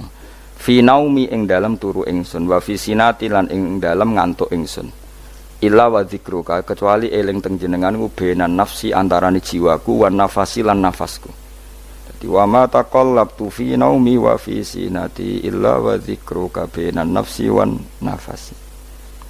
Jadi ulama dhisik itu beliau tidak bikin syair, tidak bikin nadzuman, spontan tuh muji Allah. Nah, saiki ora sing madzhab Syafi'i kaya kowe wis wape turu ra iso glebakan. Mari urung mangan. Akhirnya mau mangan sih, barang mangan warek rokokan lega terus ngorok turu ya Allah karim ngono ya urip ya Allah. Dadi misale ra iso turu pikiran pertama mari kurang mangan. Mangan warek rokokan saler terus apa? Turu ngorok.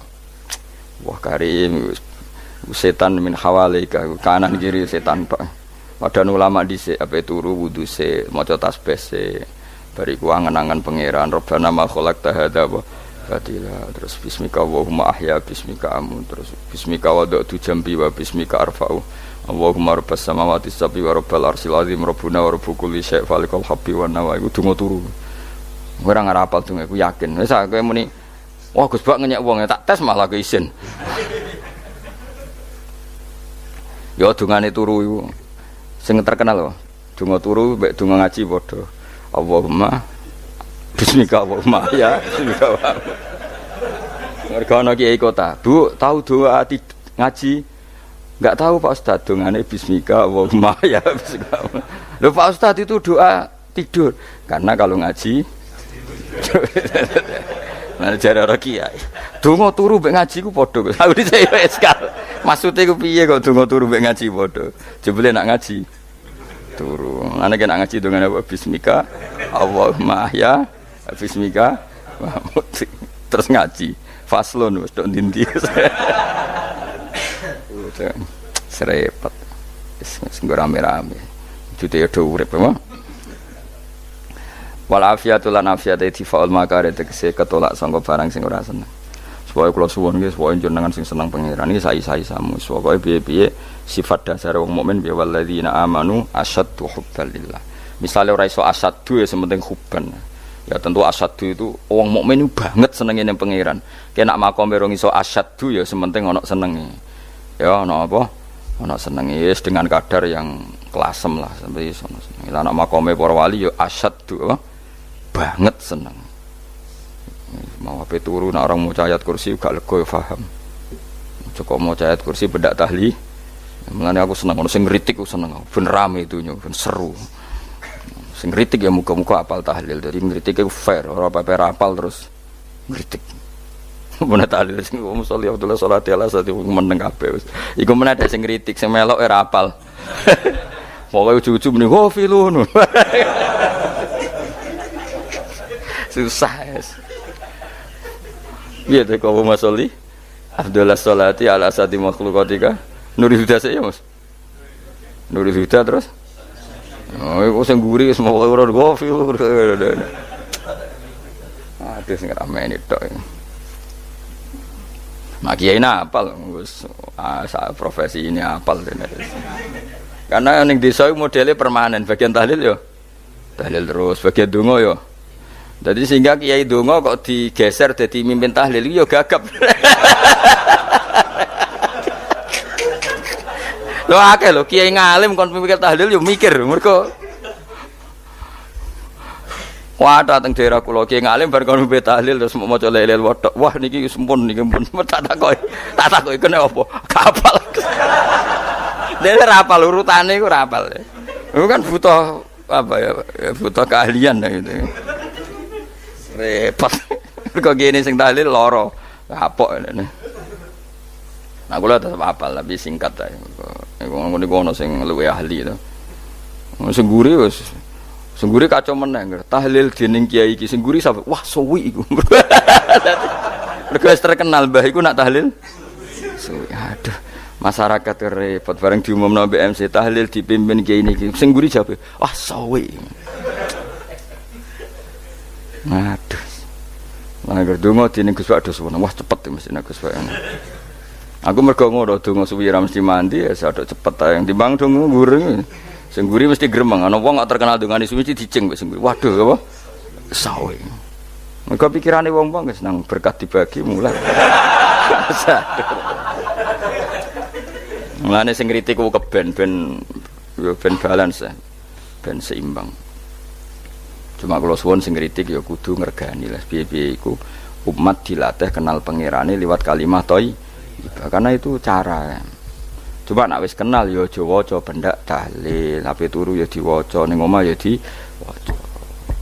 Tapi aja waca ngarep bojomu kok dikongko jampi-jampi ben ora nyoal blonjo. Waca dhewean ning kamar dinikmati. Mbok waca ngarepe bojomu pas auzubillahi minasyaitonir rajim.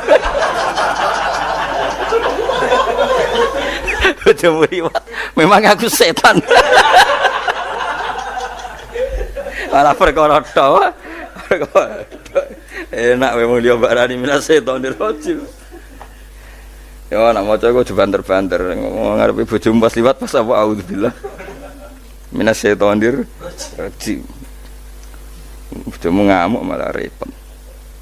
Anas sange Anas Nabi sallallahu alaihi wasallam kala dawuh sapa Nabi dawuh yaqulu dawuh sapa rabbukum pangeran sira kabeh fil hadits qudsi dalam hadits qudsi dawuh ya ibnu Adam ya anak Adam tafarruh tenanono sira li ibadah tafarruhu fokus farrohi fokus tafarruh fokus sira tapi mosok ki iku maknane fokus napa iku maknane apa tenanono sira li ibadati krana ibadah ingsun amlak mongko ngebai ingsun kalbaka ing ati sira hinan ing semuge kowe atimu kebaki eling aku mesti atimu ku sugih wa amlak lan ngebai ingsun ya deka ing ngarepmu rizkon apane rezekine utawa rizkon ing rezekine wis aku eling aku tenanan mesti atimu tak gawe ati sing cukup lan rezekimu tak cukupi ya ibnu Adam la tabat aja ngedoh sira an lisange ingsun kowe aja geman adoh kok aku kaya apa apike pangeran zat sing gak butuh kita tapi mengandani kita kowe kok adoh kok aku wis sing parek aku mergo kae nek adoh kok aku amlak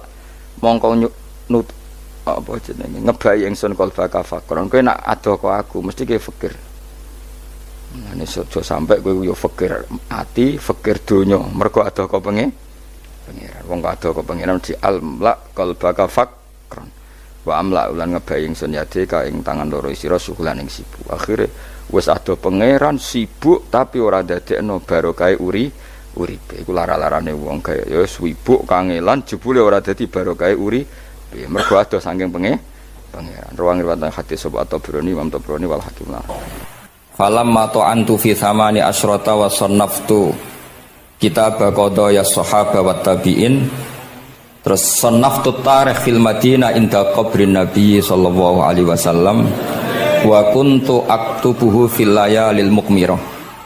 Terus beliau saking kepingine tabarruk mbek Rasulullah niku setiap ngarang niku momentumnya nyari supaya dekat Rasulullah sallallahu alaihi wasallam. Terus ketika harus ngrasani orang, jadi kadang ngrasani wong ya penting. Karena ilmu itu harus dikontrol, nggak boleh semua orang bilang qala Rasulullah Shallallahu Alaihi Wasallam, bisa hoax, bisa mencatut, bisa menjual. Nak muni kultu kan gak mandi, menurut saya kan gak mandi. Jadi kalau menurut Rasulullah Shallallahu Alaihi Wasallam kan mandi. Jadi potensi pencatut itu banyak, sehingga dibutuhkan koreksi dalam ilmu hadis, disebut al-jarhu wa ta'dil, disebut al-jarhu wa ta'dil. Harus ada kualifikasi rawi. Nah, kualifikasi rawi itu dilihat dari siapa. Beliau harus mengkonfirmasi mbek tanggane, mbek kancane. Kadang ning jaba ketok sabar, ketok ramah, jebule nak nang omah kerenge ra karuan. Nah, itu harus dikonfirmasi. Akhirnya singkat cerita Imam Bukhari itu dalam banyak hal kadang kedang ngrasani tiyang. Akhirnya diprotes. Wong jenengan niku kiai kok tukang ngrasani wong, kira-kira gitulah cara basa Jawa niku. Wong kiai kok ngrasani orang. Terus beliau ngendikan innama rawaina dzalika riwayatan walam naqulhu min indi anfusina. Semua itu terkonfirmasi karena tonggo-tonggone, konco-koncone bilang seperti itu. Tapi tidak pendapat saya. Jadi kamane misalnya kula di konco Zaid, jare konco-koncone nak utang ra tau nyaur gitu. Maka ini sudah saya diskualifikasi. Takdis, tidak boleh jadi rawi hadis. Wong nak utang ra nyaur gitu. Tapi orang maksudnya ra nyaur mampu. Nah, ra mampu alhamdulillah dadi ra wajib. Mulane sampean nak kepengin diutang ora wajib bayar, ndonga kere sak kere-kerene. Lho niki ijazah nih. Niku dijamin langsung mboten napa? Wajib. Monggo nak kepengin jajal. Kobil tuh. Wah sembrono tenan guys. Monggo nak sing kepengin diutang mboten wajib napa? Nyaur niku kedah kere sak kere-kerene. Nganti mboten wajib napa? Nyaur. Mengke nggih mboten wajib haji, mboten wajib zakat. Statusnya langsung mustahik. Nggih monggo nak kepengin jajal. Nak kepengin jajal. Nggih kula terusaken nggih. Terus orang dulu itu biasa ngrasani tiyang ndak cocok, tapi kalau ketemu itu ya hormat. Karena ngrasani ini bentuk loyalitas sama ahadits Rasulillah supaya tidak diriwayatkan dari orang-orang yang tidak adil. Inna hadzal ilma dinun fangzuru amman ta'khuduna dinakum. Tapi dia secara pribadi nggak ada masalah karena setiap orang selain Nabi tentu punya salah, nggak masalah. Kita hormat orang yang punya utang nggak bisa nyaur nggak masalah. Tapi ya jadi rawi hadis untuk kang bodoh nih. Nanti kalau ini qala Rasulullah sing utangi ku utangnya ra nyaur kok qala Rasulullah. Sing camah iku Kanjeng Nabi. Ya orang dulu itu bisa melakukan seperti itu bisa. Makanya ya ini agak unik. Ya jadi ini cerita-cerita sing dialami napa Imam sinten Bukhari. Saya atau orang kaya atau sing donatur. Iku duka. Beliau ngendikan la yasauni an akhussa bisama'i qauman duna qaumin. Saya tidak bisa. Ini semuanya umatnya Nabi, kemudian saya hanya ngajar 1-2 orang hanya karena dia anak pejabat atau orang tertentu, tidak bisa. Kalau kamu mau ngaji ikut ngaji umum. Terus jenengan ini misalnya so salam templek teng kula 1 juta. Gelem ra gelem ya ngaji umum. Gak salam templek ya Allah, gak ngaji ya Allah. Sementing ojo terus pepeh bayar, ngajine khusus Gus. Ojo ono wong liya. Ben sing pinter kula tok umat Nabi liyane gioblok kabeh. Mboten purun, Imam Bukhari ngoten mboten purun. Terus la yasauni niki kula waca iki. Padahal niki anake raja. Ana Khalid bin Ahmad Khalifah Ibnu Thahir sa'alahu ayaqdura manzilahu fa yaqra at-tarikh ala auladi famtana min dzalik wa qala la yasauni an akhussa bis sama qauman duna qaumin. Jadi intinya niku Imam Bukhari akhirnya mboten apa? Kersa. Lalu niki cerita keramat-keramatipun Imam Bukhari. Imam Bukhari niku selain kualifikasi hadis sesuai al-jarh wa ta'dil, niku setiap hadis niku disolati. Beliau adus sholat 2 rakaat, memanfaatkan perangkat rohani. Jadi beliau kualifikatif ya, al-jarh wa ta'dil ini rawi layak. Misalnya ada orang soleh khusyuk nang masjid terus. Biasanya problem wong soleh ora tau ngaji nggih mboten purun. Iki soleh tok paling nang masjid pelarian. Niku kan kathah tiyang wiridan ning masjid takok kok betah ning masjid. Nek ning omah ono sing ngamuk ning kene mboten. Malah pengurus-pengurus takmir masjid ya ali nek crita kula niku sakniki kuwathah Gus, tiyang teng masjid itu suwi-suwi. Dadi mlayu ning masjid iku perkarane kudu ngising, ning omahe WC-ne elek ning masjid apik. Lho nu bar dhuwur turu, ditakoki takmir kok turu ning kene ning omah ana kipas angin ning kene ana kipas angin. Niki mboten suudzon, suul yakin kathah sing ngoten niku. Dadi ini mun sak dhuwure suudzon. Wong kula Imam Bukhari wae salah ra Allah. Engko njuk sepuro pengenan. Tapi itu cerita.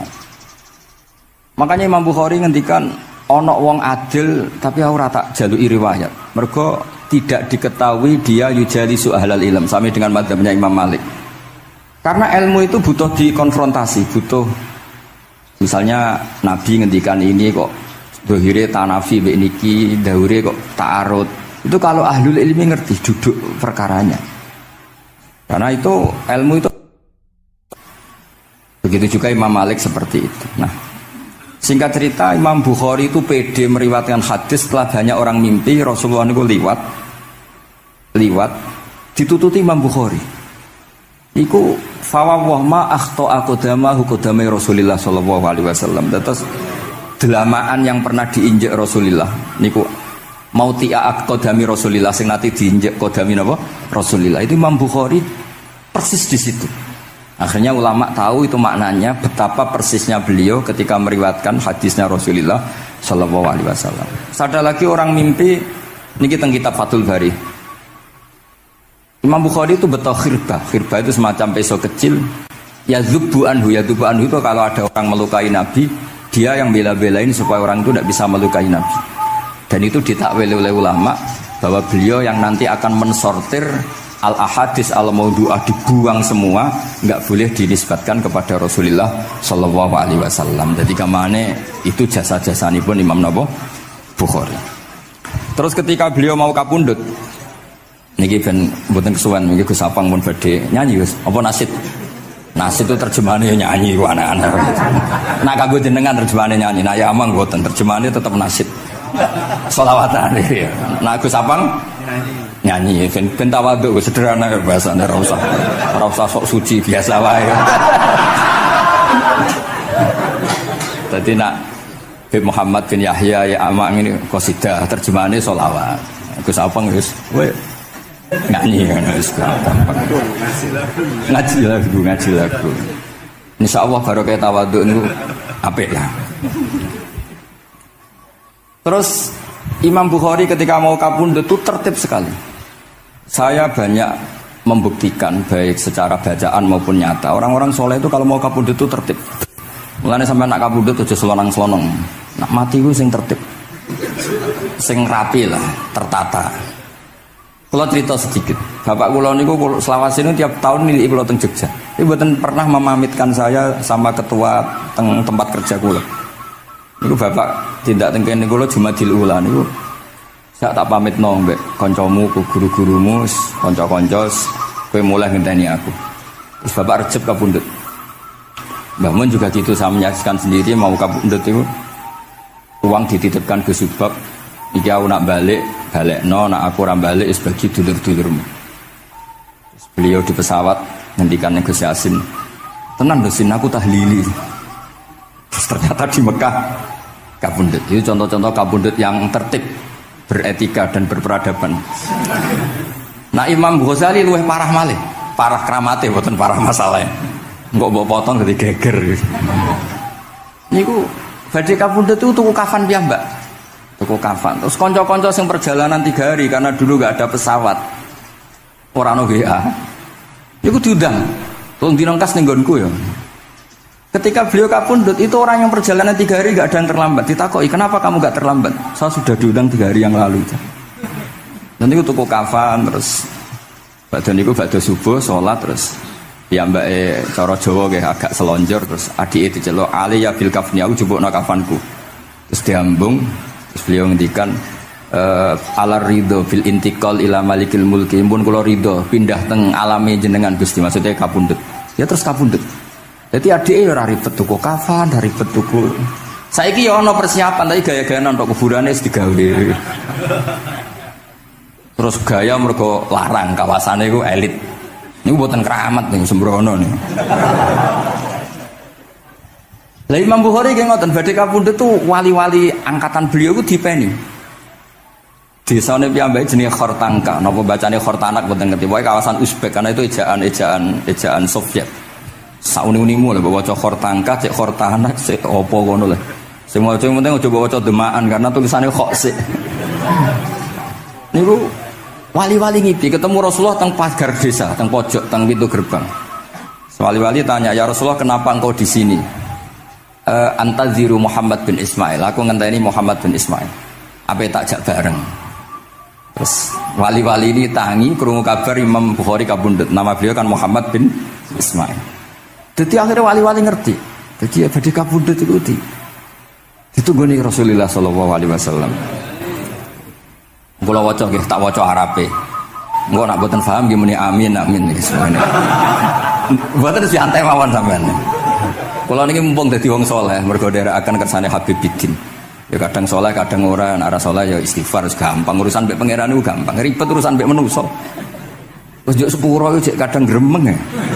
Tapi ora usah kaget, ya apike manusa kalah apik mbek pangeran. Pangeran wis Ghafur kok manusa kok Ghafur ketok ya ora lah, wis biasa wae ngoten. Gampang urusan mbek pangeran ya. Ya cara kaidah fikih kan ngoten. Haqqullah mabniun alal musamaha. Urusan mbek pangeran iku gampang. Nah, urusan mbek manusa ruwet ya. Sing dawuhe ahli niku.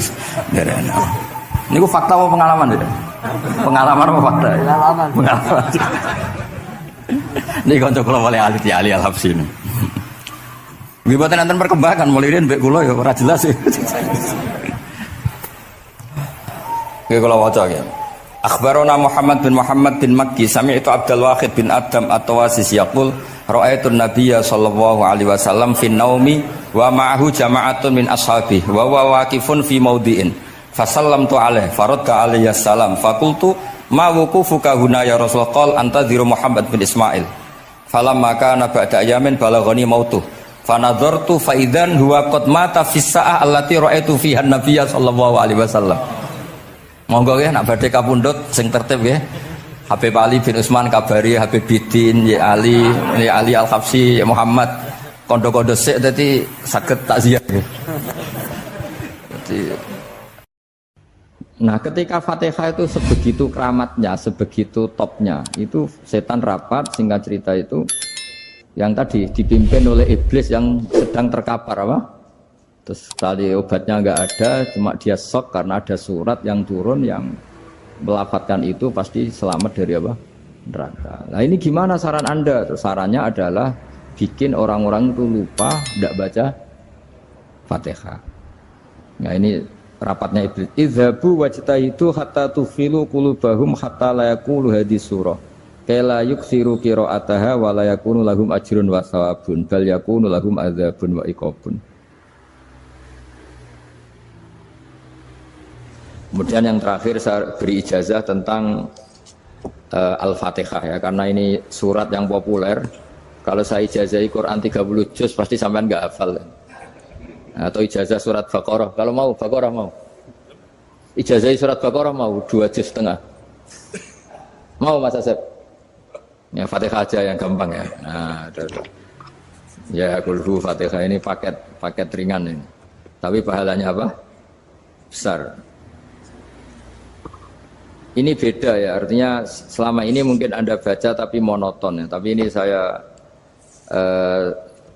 bacakan teks aslinya tentang istilahnya itu mazaya itu kelebihannya Fatihah. Saya baca Arabnya dulu, nanti ini terakhir ya, ijazah tadi kan saran-saran umum tentang sosial. Ya pokoknya jadikan kebaikan itu punya nilai sosial yang baik lah. Jadi nanti orang yang nggak amanah nggak laku, ya calon bupati, gubernur, presiden yang nggak amanah juga nggak laku. Begitu juga kiai yang tidak amanah juga nggak laku, suami yang nggak amanah juga nggak laku, istri yang nggak amanah juga. Sehingga kebaikan ini jadi nilai sosial yang dalam tanda kutip sudah keniscayaan. Yang diinginkan Allah itu seperti itu, bukan kebaikan yang dipaksakan karena kekuatan negara. Maksudnya kalau bisa kebaikan itu tidak usah dipaksakan. Memang sudah satu kebutuhan.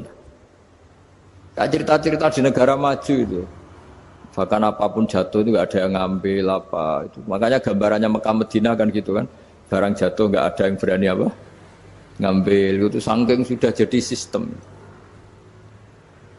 Sehingga banyak negara di Eropa itu yang sampai nggak punya tentara, nggak punya polisi karena kebaikan sudah.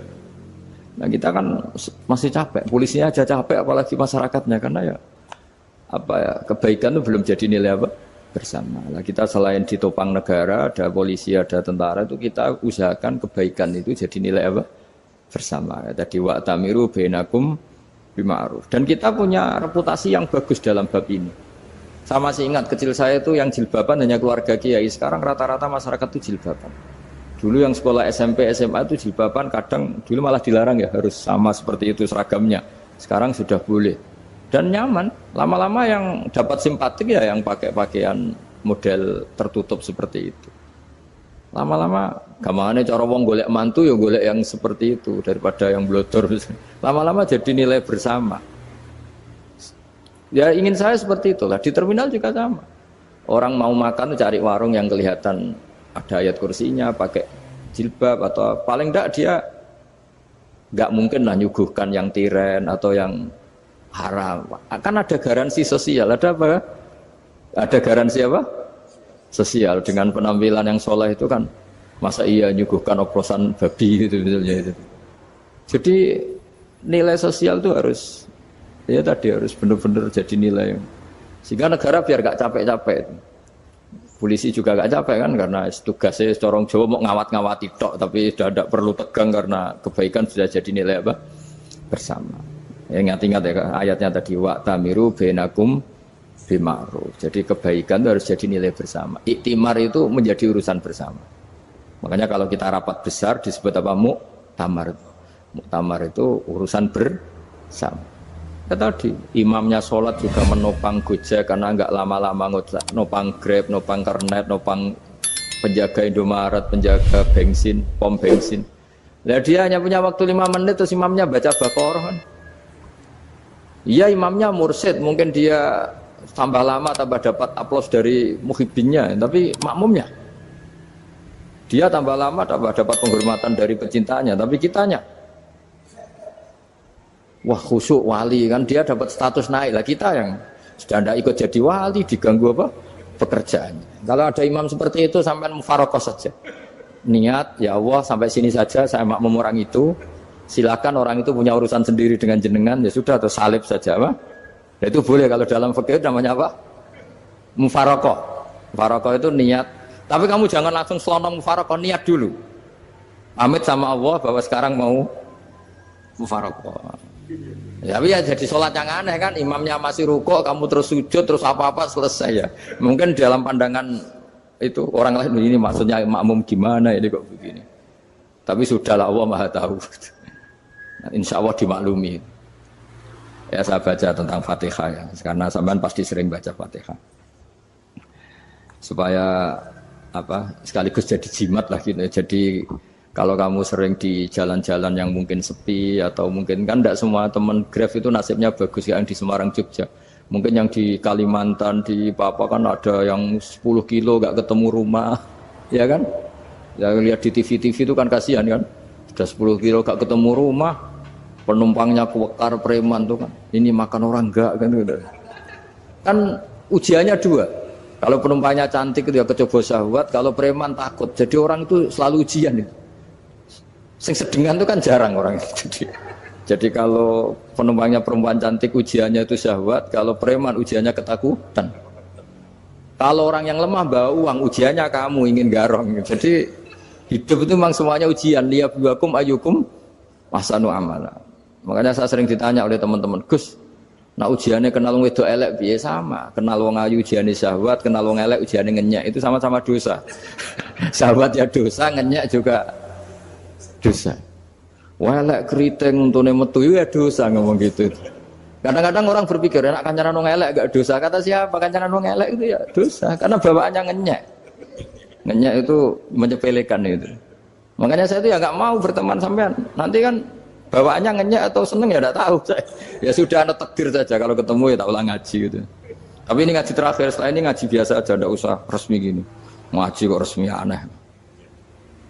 Pokoknya nanti suatu saat kalau pandemi sudah berlalu saya akan ngaji Rebone, lalu ini ngaji. Ini ngaji yang kurang bagus karena ngatur kiai kurang berkah ini. Nanti tapi ya lumayan lah masih mau ngaji. Ngaji kok tanggal ini jam ini. Sekarang suatu saat kamu tak panggil, Mas Wahyu datang ke sini jam ini, tidak mesti bisa. Mungkin pas ada acara apa, oh, maaf ke sini pas ngecek, pas apa. Gitu. Jadi ya sudah, tapi tak maafkan, enggak apa-apa. Takdir ya. Tak bacakan supaya sampean tahu keramatnya Bismillah. Nah sebelum saya bacakan Bismillah Fatihah, tak beritahu tentang ilmu tafsirnya, karena ini penting sekali. Fatihah itu dawuhnya Allah, tentu itu dawuhnya Allah. Saya ulang lagi, itu kalamullah. Tapi yang sudah diberikan kesampaian ke kita semua. Sehingga seakan-akan itu menjadi dawuhnya kita ke Allah. Jangan salah loh ya, Fatihah itu dawuh Allah, tapi sudah diberikan ke kita. Sehingga posisi kita itu yang punya itu. Nah kenapa ini perlu dijelaskan? Karena nanti ada kalimat iyyaka na'budu wa iyyaka nasta'in. Kalau itu masih kalam Allah, berarti Allah ngomong ke kamu, ngendikan ke kamu, kepadamu aku menyembah. Masa Allah menyembah kamu? Nah sehingga ilmu tafsir itu menyelesaikan itu dulu ya. Saya ulang lagi ya, sebelum sampean sering baca Fatihah, aku yakin ya sering baca. Tapi barokahnya tidak paham itu tidak pernah janggal. Enggak paham itu ya penting supaya tidak iskal, tidak janggal. Sebetulnya di kalimat itu ada yang janggal. Kalau Fatihah itu kalimatnya Allah atau kalam Allah, bagaimana dengan kata-kata iyyaka na'budu? Masa Allah ngendikan ke kita, kepadamu kami menyembah. Masa Allah menyembah kita? Maka penyelesaiannya secara ilmu tafsir gimana? Semua ulama mengatakan, bukan satu dua, semuanya mengatakan di Fatihah itu semuanya diberi kawalan kalimat. Saya ulang lagi ya, di Fatihah itu semuanya diberi awalan kalimat qulu, katakan wahai hambaku begini. Ya, katakan wahai hambaku begini. Nah, begini ini pelajaran dari Allah yang sudah diberikan ke kita. Terus kita mengatakan bismillahirrahmanirrahim, alhamdulillahirabbil, termasuk kita mengatakan iyyaka na'budu wa iyyaka nasta'in. Jangan bayangkan Allah ngendikan ke kita. Kalau Allah ngendikan kita berarti gini, hei wahyu, ihdinas siratal mustaqim, tunjukkan saya jalan yang benar. Nah nanti kamu terus, ya Allah, Anda aja minta tolong saya minta tolong siapa kan? Jadi panjang kan? Ya, saya ulang lagi ya. Jadi itu di Ulumul Quran diterangkan gimana? Sebelum baca Fatihah, ya. Fatihah itu kalamullah, ngendikane Allah, tapi yang sudah diajarkan ke kita dan sudah milik kita. Sehingga kalimat itu menjadi milik kita. Tapi ya kalamullah, tetap kalamullah, tapi sudah menjadi milik kita. Sudah paham ya? Ya pinter nah. Ya, karena kalau tanpa penjelasan seperti ini, Anda akan iskal. Bagaimana Allah, iskal itu janggal, bagaimana Allah mengatakan iya anak butuh. Kan jadi aneh kan? Ya, jadi tak jelaskan secara ilmiah ya, jadi kata ulama-ulama tafsir, ayat-ayat Quran seperti ini sebetulnya dimulai dari qulu apa? Meskipun enggak dilafatkan. Itu kan sama dengan qul huwallahu ahad Muhammad, katakan kalau Tuhan itu satu. Ya namanya Quran itu kan kalam Allah, membina nabinya, membina umatnya. Makanya dikatakan atau enggak, di sini tersembunyi kata qulu, katakan. Ya. Jadi ya ibarat apa itu? Kamu ngajari anak kamu lah, panggil jenengan bapak kulo. Itu maksudnya anak itu, kalimat itu kalimat kamu, tapi kamu ajarkan ke anak kamu. Terus anak kamu bilang, Pak jenengan bapak kulo. Nah ketika kamu mengatakan jenengan, bukan kamu mengatakan jenengan anakku, berarti anakmu itu bapakmu, kan lucu kan? Anak kamu ajari jenengan bapak kulo. Kamu, engkau, bapak saya. Terus anak kamu mengulang, jenengan atau kamu bapak saya. Berarti itu kalimat yang kamu ajarkan, tapi sekarang sudah milik anak kamu. Kalau itu kalimat kamu kan lucu, masa anak kamu bilang bapak. Nah itu seperti itu. Jadi ulama memberi solusi atau jawaban iyyaka na'budu wa iya, itu sebelumnya ada kata-kata qulu, katakan wahai hambaku, hubungan kamu dengan saya adalah katakan iyyaka na'budu wa iyyaka nasta'in. Terus hubungan kamu dengan saya katakan juga dalam doamu ihdinas siratal mustaqim. Jelas ya, jadi itu kalam Allah yang sudah milik kita karena diajarkan Allah untuk kita. Dong ya? Ya dong, gak jelas ya. Tapi bagus, gak jelas itu bagus. Kalau kamu jelas gak jadi digrab, jadi gubernur. Min azimi fadliha kasratu asma'iha fadail ukhra. Ini cerita dramatisnya surat Al-Fatihah. Qala Abu Hurairah radhiyallahu anhu inna iblisa ranna khina unsitat Al-Fatihah. Jadi iblis itu begitu kesakitan. Ini kitab Abu Abul Farad karangannya Sayyid Muhammad Alawi, juga kutipan dari beberapa kitab. Yang jelas beliau sendiri juga ngutip dari beberapa riwayat di beberapa hadis. Halaman 123. Ketika Fatihah turun itu iblis kesakitan. Kayak orang sakit gigi lah, tersiksa sisanya karena turunnya surat apa? Al-Fatihah. Artinya kalau Anda baca Fatihah dijiwai, maka Anda melemahkan setan, melemahkan iblis. Wa qala Mujahid, khina unzilat Fatihatul kitab ronna fastama indahu asyayatin. Jadi ketika Fatihah itu turun, iblis itu terkapar lah kira-kira. Sampai dijenguk banyak setan. Jadi kemana di ICU lah kira-kira gitu kalau sekarang itu. Entah COVID entah enggak tahu, pokoknya di ICU sampai dijenguk banyak setan. Enggak tahu bawa apa enggak tahu, pokoknya dijenguk banyak setan. Ono yang nyangoni karena ini apa? Ketuanya apa? Pingsan, sakit. Jadi iblis itu sakit sampai dijenguk anak buahnya setan-setan. Ya, semoga kalian semua tidak kenal setan. Kalau kenal berarti teman, apa? Wa qalu misla dzalik. Wa qala lahum laisa mimma taquluna syai'un walakin unzilat suratun laisa ajruqa ilya illa an harramahu alaihi nar jahannam. Saya ini bukan sakit fisik kata iblis. Kamu tidak usah jenguk saya, datangkan dokter terbaik, tidak usah. Saya ini tidak sakit fisik. Saya ini sakit karena ada surat yang diturunkan, yang pahala yang melafadzkan surat itu pasti selamat dari neraka. Padahal misi terbesar saya ini supaya manusia masuk neraka. Sekarang punya tamengnya. Wah pusing kan? Ya seperti orang lah goda sampean ternyata sampean setia itu kan pusing. Nah ternyata tidak setia itu yang akhirnya ribet kan itu.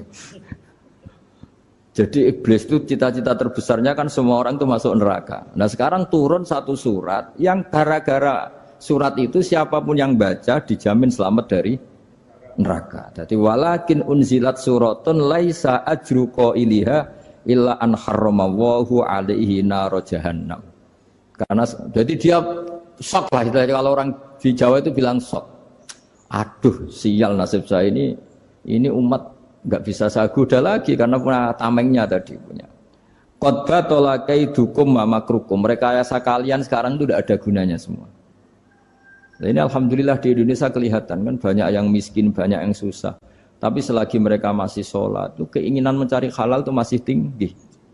Kayak apa kita di tengah kota, jauh dari anak istri, jauh dari tetangga. Biasanya kalau orang jauh dari anak istri, tetangga kan sakar PDW. Tapi yang soleh masih banyak, sudah jauh dari keluarga tetap lurus.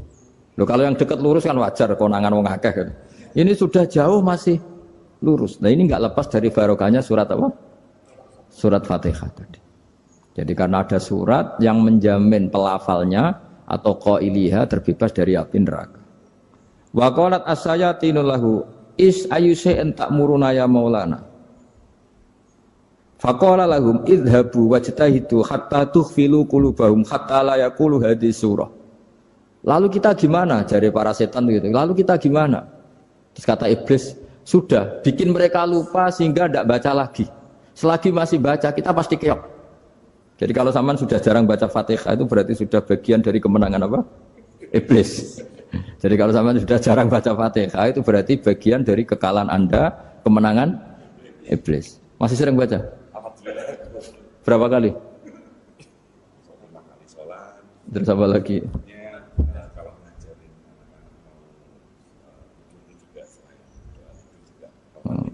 Kok 5 kali tok itu? Berarti pas sholat fardu tok itu? Enggak 5 kali itu mendingan itu 17. Kamu itu ngitungnya jangan 5 ini. 5 waktu itu berarti lumayan kan? Berapa? 17 ya? Ya. 17 ya? Ya. 17, tapi kalau makmum tuh sering separuh kan, apalagi makmum tarawih. Ya kan? Makmum tarawih itu bacanya Fatihah ada yang sempurna enggak ya? Ya enggak lah. Baru alhamdulillahirabbil alamin ruko ikut ruko gitu. Makmum kan yang tarawih teman. Kalau tarawih jarang sempurna ya. Fatihahnya itu. Kan imam sudah ruko. Kamu bacanya Fatihah sampai mana tuh? Baru setengah ya. Ya paling pas tarawih aja kan enggak sempurna ya. Apalagi kalau imamnya sing kilat tuh waduh malah.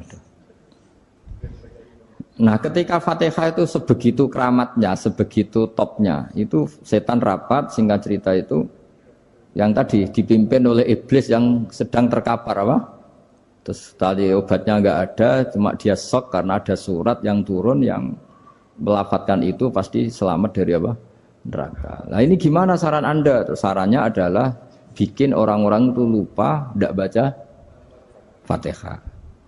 Nah, ini rapatnya iblis. Idzabu wajtahidu hatta tufilu qulubahum hatta la yaqulu hadis surah. Kala yuksiru qira'ataha wa la yakunu lahum ajrun wa thawabun bal yakunu lahum adzabun wa iqabun.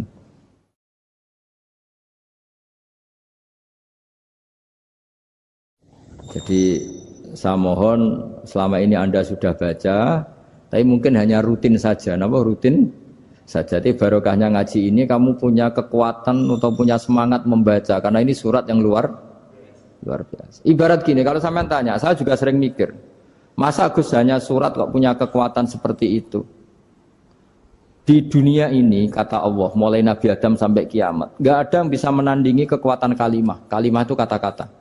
Nggak ada yang bisa menandingi kata-kata. Misalnya Anda nge-grab, berangkat istri cuek, berangkat cuek. Itu beda dengan ketika meskipun satu kalimat. Wes Pak, muga-muga dilindungi pangeran, mugi-mugi jenengan selamat. Itu menjadi teduh dan semangatnya luar biasa karena kayak mendapat support. Jadi kira-kira kalimat itu hubungannya kita dengan Allah Fatihah itu seperti itu. Kamu melafadzkan satu kata-kata yang dibenarkan langit bumi, dibenarkan aras, dibenarkan malaikat, dibenarkan semua penghuni di dunia ini. Sehingga itu efeknya luar biasa. Itu seperti gini ya, kamu cerai sama istri, terus nikah lagi katut babon. 10 tahun anak kamu dididik, ibunya benci kamu. Dan memang Anda layak dibenci. Dididik. Dan sampai nggak pernah manggil kamu Pak. Suatu saat, kamu tentu rindu kan, ingin dipanggil Bapak oleh anak kamu. Suatu saat anak ini manggil kamu Pak E. Wah, itu senengnya bukan main. Hanya sebuah kata-kata. Makanya kadang-kadang orang itu tanya sama kiai, ijazah lafadz ini gunanya apa sih? Itu ijazah-ijazah itu untaian kata-kata. Yang kata-kata ini dibenarkan langit dan bumi dan aras dan para malaikat sehingga efeknya itu luar. Nah ibarat seperti itulah. Kamu melafadzkan Fatihah itu melafadzkan kata-kata yang dibenarkan Allah dan Rasul dan semua malaikat, semua penghuni langit. Maka ini efeknya pasti luar. Nah di sini lah orang-orang dulu itu tahu keramatnya itu sehingga ketika melawan Belanda, melawan Jepang dulu itu kalimat-kalimat itu menjadi mantra yang luar biasa. Doa yang luar biasa. Tapi di era modern karena orang sudah tidak ngerti itu, dianggap itu mantra, jimat, khurafat, bid'ah, waduh ribet meneh. Sebetulnya tidak seperti itu. Memang kata-kata ini kekuatannya luar biasa. Sama kesakitan hati kamu juga karena itu. Ngojek wangilan. Lha Pak di bojo kok kowe gagahe tok kere. Wah, iku seling terus. Padahal kalimat itu kan tidak melukai secara fisik, tapi apa kerjanya sesuk sarasa-rasen. Karena terus dengan pengadilan seperti itu kan, ngapain kerja demi perempuan yang seperti ini? Lagi-lagi kata-kata ini luar. Nah bayangkan kalau kata-kata itu adalah kalimat yang diajarkan Allah lewat Rasulnya, lewat malaikat Jibril. Kayak apa kekuatannya itu? Nah, kira-kira Fatihah itu gitu. Kalimat yang baik, kalimatan thayyibah diajarkan oleh Allah dan Rasul, kayak apa kira-kira kekuatannya? Pasti luar biasa. Wong support yang dikatakan istri kita, anak kita aja luar biasa, apalagi ini support yang diajarkan Allah dan Rasul. Ya makanya saya mohon kalau baca Fatihah, baca kalimat-kalimat thayyibah ketika sholat itu dijiwai. Ya misalnya Rabbana lakal hamdu mil'us samawati wa mil'ul ardi wa mil'u ma syi'ta min syai'im. Engkau zat yang layak dipuji dan pujian ini memenuhi langit dan bumi. Karena kita tahu nggak ada sejengkal di alam raya ini kecuali di situ ada rahmat Allah. Misalnya kamu bisa lewat sampai rumah saya, kamu mungkin anggap biasa saja. Coba kalau ngalami likuifaksi, tahu-tahu bumi ini ambles, bisa ngelewati yang likuifaksi itu luar. Tanyakan orang pernah ngalami likuifaksi di Sulawesi, itu melihat bumi bisa diinjak gak ambles itu, wah luar. Dan sama nggak ngalami itu sehingga lewat bumi ya biasa aja. Coba kalau ngalami seperti tidur, ya biasa aja. Coba kalau ada gempa, bahwa bumi tenang ini sudah nikmat yang luar biasa. Masa kamu ngakui nikmat nunggu digituin? Ya kan? Nah, makanya baca Fatihah dijiwai lah, bahwa ini kalimat yang luar biasa. Nah, saya teruskan. Warwa Muslimun fi sahihihi an Ibnu Abbas radhiyallahu anhuma annahu qala bainama Jibril alaihi salam qaidun dan Nabi sami anaqidan min fawqih farafa'a ra'sahu faqala hadza babun minas sama futihal yawma lam yuftaqadhu ilal yaum fanazala minhu malakun faqala hadza malakun nazza ilal ardi wa lam yanzil qattu ilal yauma fasallim waqal absyir binuraini qad utitahuma lam yu'tahuma nabiyyun qablak fatihatul kitab wa khawatimu suratil baqarah. Jadi suatu saat Jibril ini jagongan kira-kira gitu sama Rasulullah, tahu-tahu langit itu gemuruh. Karena langit gemuruh kata Jibril terus semuanya ngangkat kepala ke langit. Ini pintu langit baru ini dibuka, yang sebelumnya tidak pernah dibuka seperti ini. Turunlah malaikat, yang malaikat ini pun malaikat spesial, yang enggak malaikat murahan lah kira-kira gitu, yang enggak pernah turun ke bumi kecuali juga saat itu. Dengan penyambutan yang luar biasa, dengan semuanya tidak pernah terjadi. Hanya karena bahwa surat Fatihah. Jadi ini surat yang luar biasa, pengawalannya lewat malaikat yang spesial, enggak pernah turun di bumi kecuali saat itu.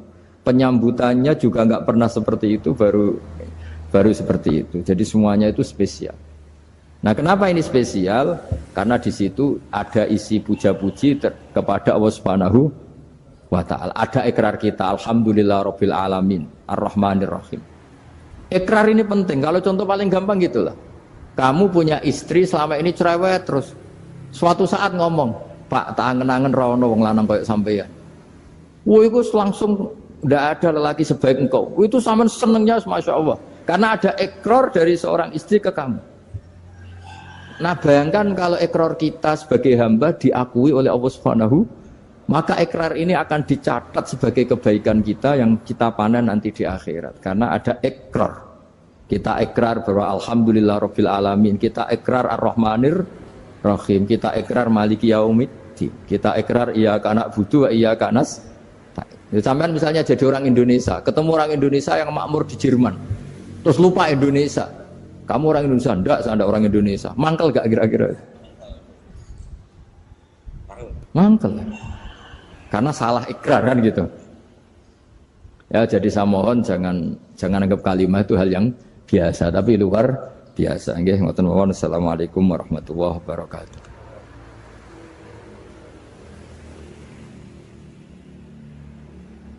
Saya berkali-kali kampanye di mana-mana lah, kampanye dan menganjurkan. Di antara catatan dalam Suhufi Ibrahim wa Musa kan ada kan di Quran itu yang dinamakan lampiran-lampiran wasiatnya Nabi Ibrahim dan Nabi apa? Musa. Itu di antara catatannya begini. Orang yang punya akal itu adalah orang yang bisa menikmati sesuatu yang baik. Misalnya gini, contoh gampang gini. Kamu punya anak pertama atau punya anak yang masih kecil.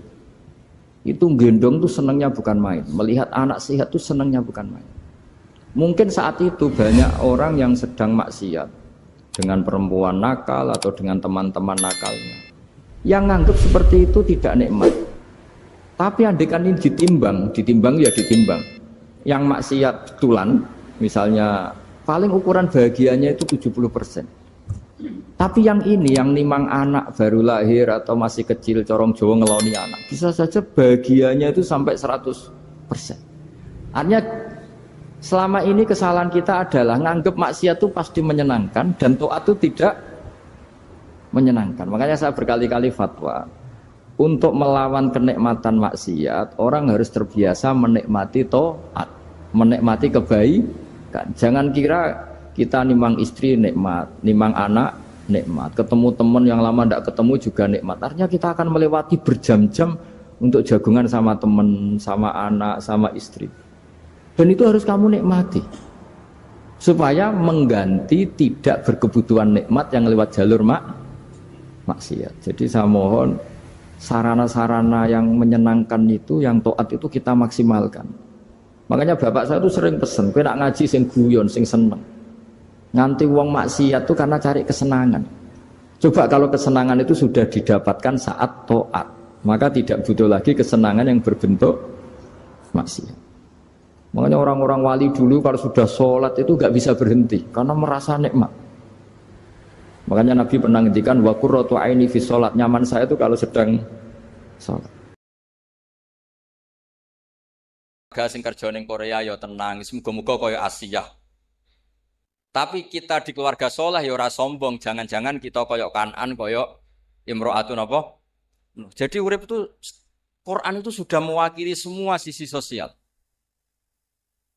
Mulane kula bolak-balik cerita nak ngaji. Wonten ustad menawi debutan. Niku sowan Harun Ar-Rasyid. Harun Ar-Rasyid itu Bani Abbas, niku pintere ra karuan, tapi raja. Si ustad niki mentang-mentang kulil haqqa walau kana murran matur. Ya Amirul Mukminin ini nasihun lak famusyaddidun alaika. Saya akan nasihati Anda tapi agak keras karena ini demi kebenaran. Jawab Harun Ar-Rasyid, uskut ya jahil, kamu diam. Inna wa ta'ala arsala man huwa khairun minka ila man huwa syarrun minni. Wa ma'a dzalika yaqulu wa faqula lahu qawlan layyinan la'allahu yatadzakkaru aw yakhsha. Kowe ora usah ape kasar mbek aku. Kowe iku sapa? Allah tau ngutus wong sing luwih apik timbang kowe. Maksudnya Nabi sintenmu? Diutus ning wong sing luwih elek timbang aku, yaiku iku wae ana aturane, iku faqula lahu qawlan layyinan, nak ngomong nak dakwah sing apik sing halus. Akhirnya ustadnya jebule pinter jenengan, jadi langsung pamit. Niku ora diterusno sejarah disangoni ta ora roh, kowe walhasil niku ora roh. Tapi maksud kula kanca-kanca sing hafid dibantu lah bahwa semua yang ada di Quran itu ilmu, napa? Ilmu. Jadi sampean tidak hanya tahu cerita Nabi Musa diutus Allah kon ngandani Fir'aun nganggo tutur kata sing alus, ndak hanya begitu. Innaka idza kunta kadzalik kunta hakiyan la qari'an, ini dawuh Imam Ghazali. Kamu tukang cerita tapi tidak pembaca Quran. Jadi kalau kamu hanya ngerti ceritanya Nabi Musa diutus alus sampai Fir'aun itu kunta hakiyan, kamu hanya tukang cerita, tapi harusnya kunta qari'an wa mu'tabiran. Harusnya orang baca Quran itu pembaca dan ngambil pelajar. Jadi itu syarat saya wong ngapal Quran, syarat saya muhibbul Quran, syarat saya usyakul Quran, bronto niku ngoten. Makanya mu'in itu nak ngarang kitab itu sederhana. Tapi mengena. Santri kula niku nak ape salat ana qomat itu mesti melayu. Tak celuk ki ana melayune. Mergo ben ketok usyak, ketok bronto. Mosok diceluk pangeran, rene terus mlaku sewante. Kudu fafirru ila Allah, ana melayune. Firaru melayu mboten mlaku. Wasari'u ila maghfiratin, musaraah iku gegancangan mboten sak kabere. Nah, sehingga mungkin kalau ngarang kitab ngeten. Wa yusannu salat bina wa yusannu nasyat li salatin. Disunanto an-nasyat ku melayu rodok gumrega. Nak pas sampai salat. Terus dalile fa inna wa ta'ala zamma tarikihi, karena Allah mengkritik orang munafik yaiku wa idza qamu ila sholati qamu kusalat. Yang munafik tangi turus moro masjid moro langgar sampai males-malesan angop. Itu perilakune wong munafik. Mane nek kangkang ana adzan ana qomat kudu ana mlayune, mbah pira kadare kudu ana mlayune. Piye-piye ayate fafirru usyak ngoten, bronto niku bronto ya ana kangene. Wah, angger gak ndresuwi ku awak lara kabeh. Aja nak ndresuwi nawal awak lara kabeh iku serapati bener. Dadi angger gak ndres ku meriang macam ditiliki Gus Muhammad. Kenapa lara? Suwi mboten ndres mulane kula nu sakit to niku top tenan. Aja bareng ndresuwi malah apa? Sakit wis gak bakat soleh. Gak bakat soleh. Di kula suwun pokoke Quran niku diwaos, nggih diwaos makhraje, nggih diwaos maknane. Nggih wau. Jika tidak bisa sampai kados para mufassir, kados Syekh Mahfud, paling tidak ngerti makna dasar. Nah, kemudian makna dasar ini menjadi markazul i'tibar, menjadi sentral apa? I'tibar kata Paulus. Inna wa ta'ala arsala man huwa khairum minka ila man huwa syarrun minni. Wa ma'a dzalika yaqul wa faqula lahu qaulal layyin. Meneh trimo kowe ngandhane aku padha islami. Wong Nabi Musa sing karuan khairun minka ngandani wong sing sarrun minni ngene iku sinten? Fir'aun iku wae ana etikane faqula lahu qaulal layyin. Harus ngendikan sing halus. Lah ngendikan sing halus piye? Nggih lucu Nabi Musa matur ning Fir'aun ya lucu. Faqul halaka ila anta zakka wa ahdiyaka ila rabbika fatakhsha. Jadi contoh kaul sing halus iki diceritakno teng juz 30 niku. Dadi Nabi Musa rawuh teng Firaun, "Napa-napa sakowe kok rene? Halaka ila anta zakka, apa Anda minat supaya jadi orang baik?" Fasilitasi, kula warai nek jenengan kepen dadi wong apik. Wa ahdiyaka ila rabbika, mboten kok teko terus. Ayo iman, ora iman tak jak perang tanding. Aku wis nggo tongkat sakti. Ora ono niku mboten. Dadi eling-eling niki napa? Kitab-kitab niki jeneng kula suwun sebagai tabarruk, sebagai syiar. Mergi Quran niku wal kitabil mubin, di antaranya bentuk tulisan. Tapi Quran juga fi suduril ladzina utul ilm. Mulane Quran yo diapalno. Mergo la tuharrik bihi lisanaka lita'jala bih inna alaina jam'ahu wa Qur'an. Tapi Quran juga wal kitabil mubin ditulis. Mergi dokumen tasih terus niki tabarruk, manjen niki mboten suasana ngaji usul fikih tapi kalau sengaja supaya Quran itu kamu maknai pakai usul fikih. Kalau ndak nanti kasusnya kayak tadi. Waroba ibukumul lati fi hujurikum min nisaikumul lati dakhaltum bi. Niku kata itu bukan kata sifat lil fariqah. Tapi sifat lil aghlabiyah. Umumnya anak tiri itu serumah, tapi itu bukan catatan hukum. Nggih, saya ulang lagi itu bukan catatan hukum. Sing catatan hukum nggih niku wau. Sing min nisaikumul lati dakhaltum bihin. Lah niku catatan hukum. Terusane kan fa illam takunu dakhaltum bihinna fala junaha. Terus kula ngapunten ingkang kathah mboten saged format wis niki sak saged-sagede kula hormat Mbah Mahfud, hormat Mbah Muhammad, Mbah Harir, hormat Gus Muhammad dan keluarga. Ki kula nu terkenal kiai sing diundang angel agak pernah sepuh. Gus Muhammad nambah kula menawa umure tuwa kula dadi nggawa mbah-mbahe lagi mandi. Terus mboten napa-napa lah, sementing iso menang. Mereka nek mboten ngoten nggih mboten menang, pancen kudu beto mbah-mbahe. Kapan-kapan kalau nak ngaturi mbah-mbahe nggih beto buyut-buyut kula. Dadi kok terakhir ketemu dengan Nabi Adam alaihis salam. Terus niku ya niki guyon tapi ilmiah nggih. Terus kula suwun sedanten niku eling-eling mbah-mbahe. Mergo niku sunnatul anbiya wa taba'tu millata napa? Abai. Terus nyebut mbah-mbah niku mboten niat sombong.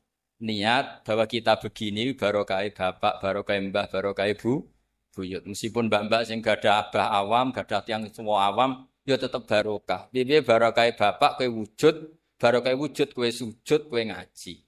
Mulane anishkurli waliwa lidek. Piye wong tuane sampean tuh ikut mengantar Anda wujud. Setelah wujud Anda bisa sholat, bisa sujud, bisa ngaji. Tetap orang tua ini aslun fi wujudika.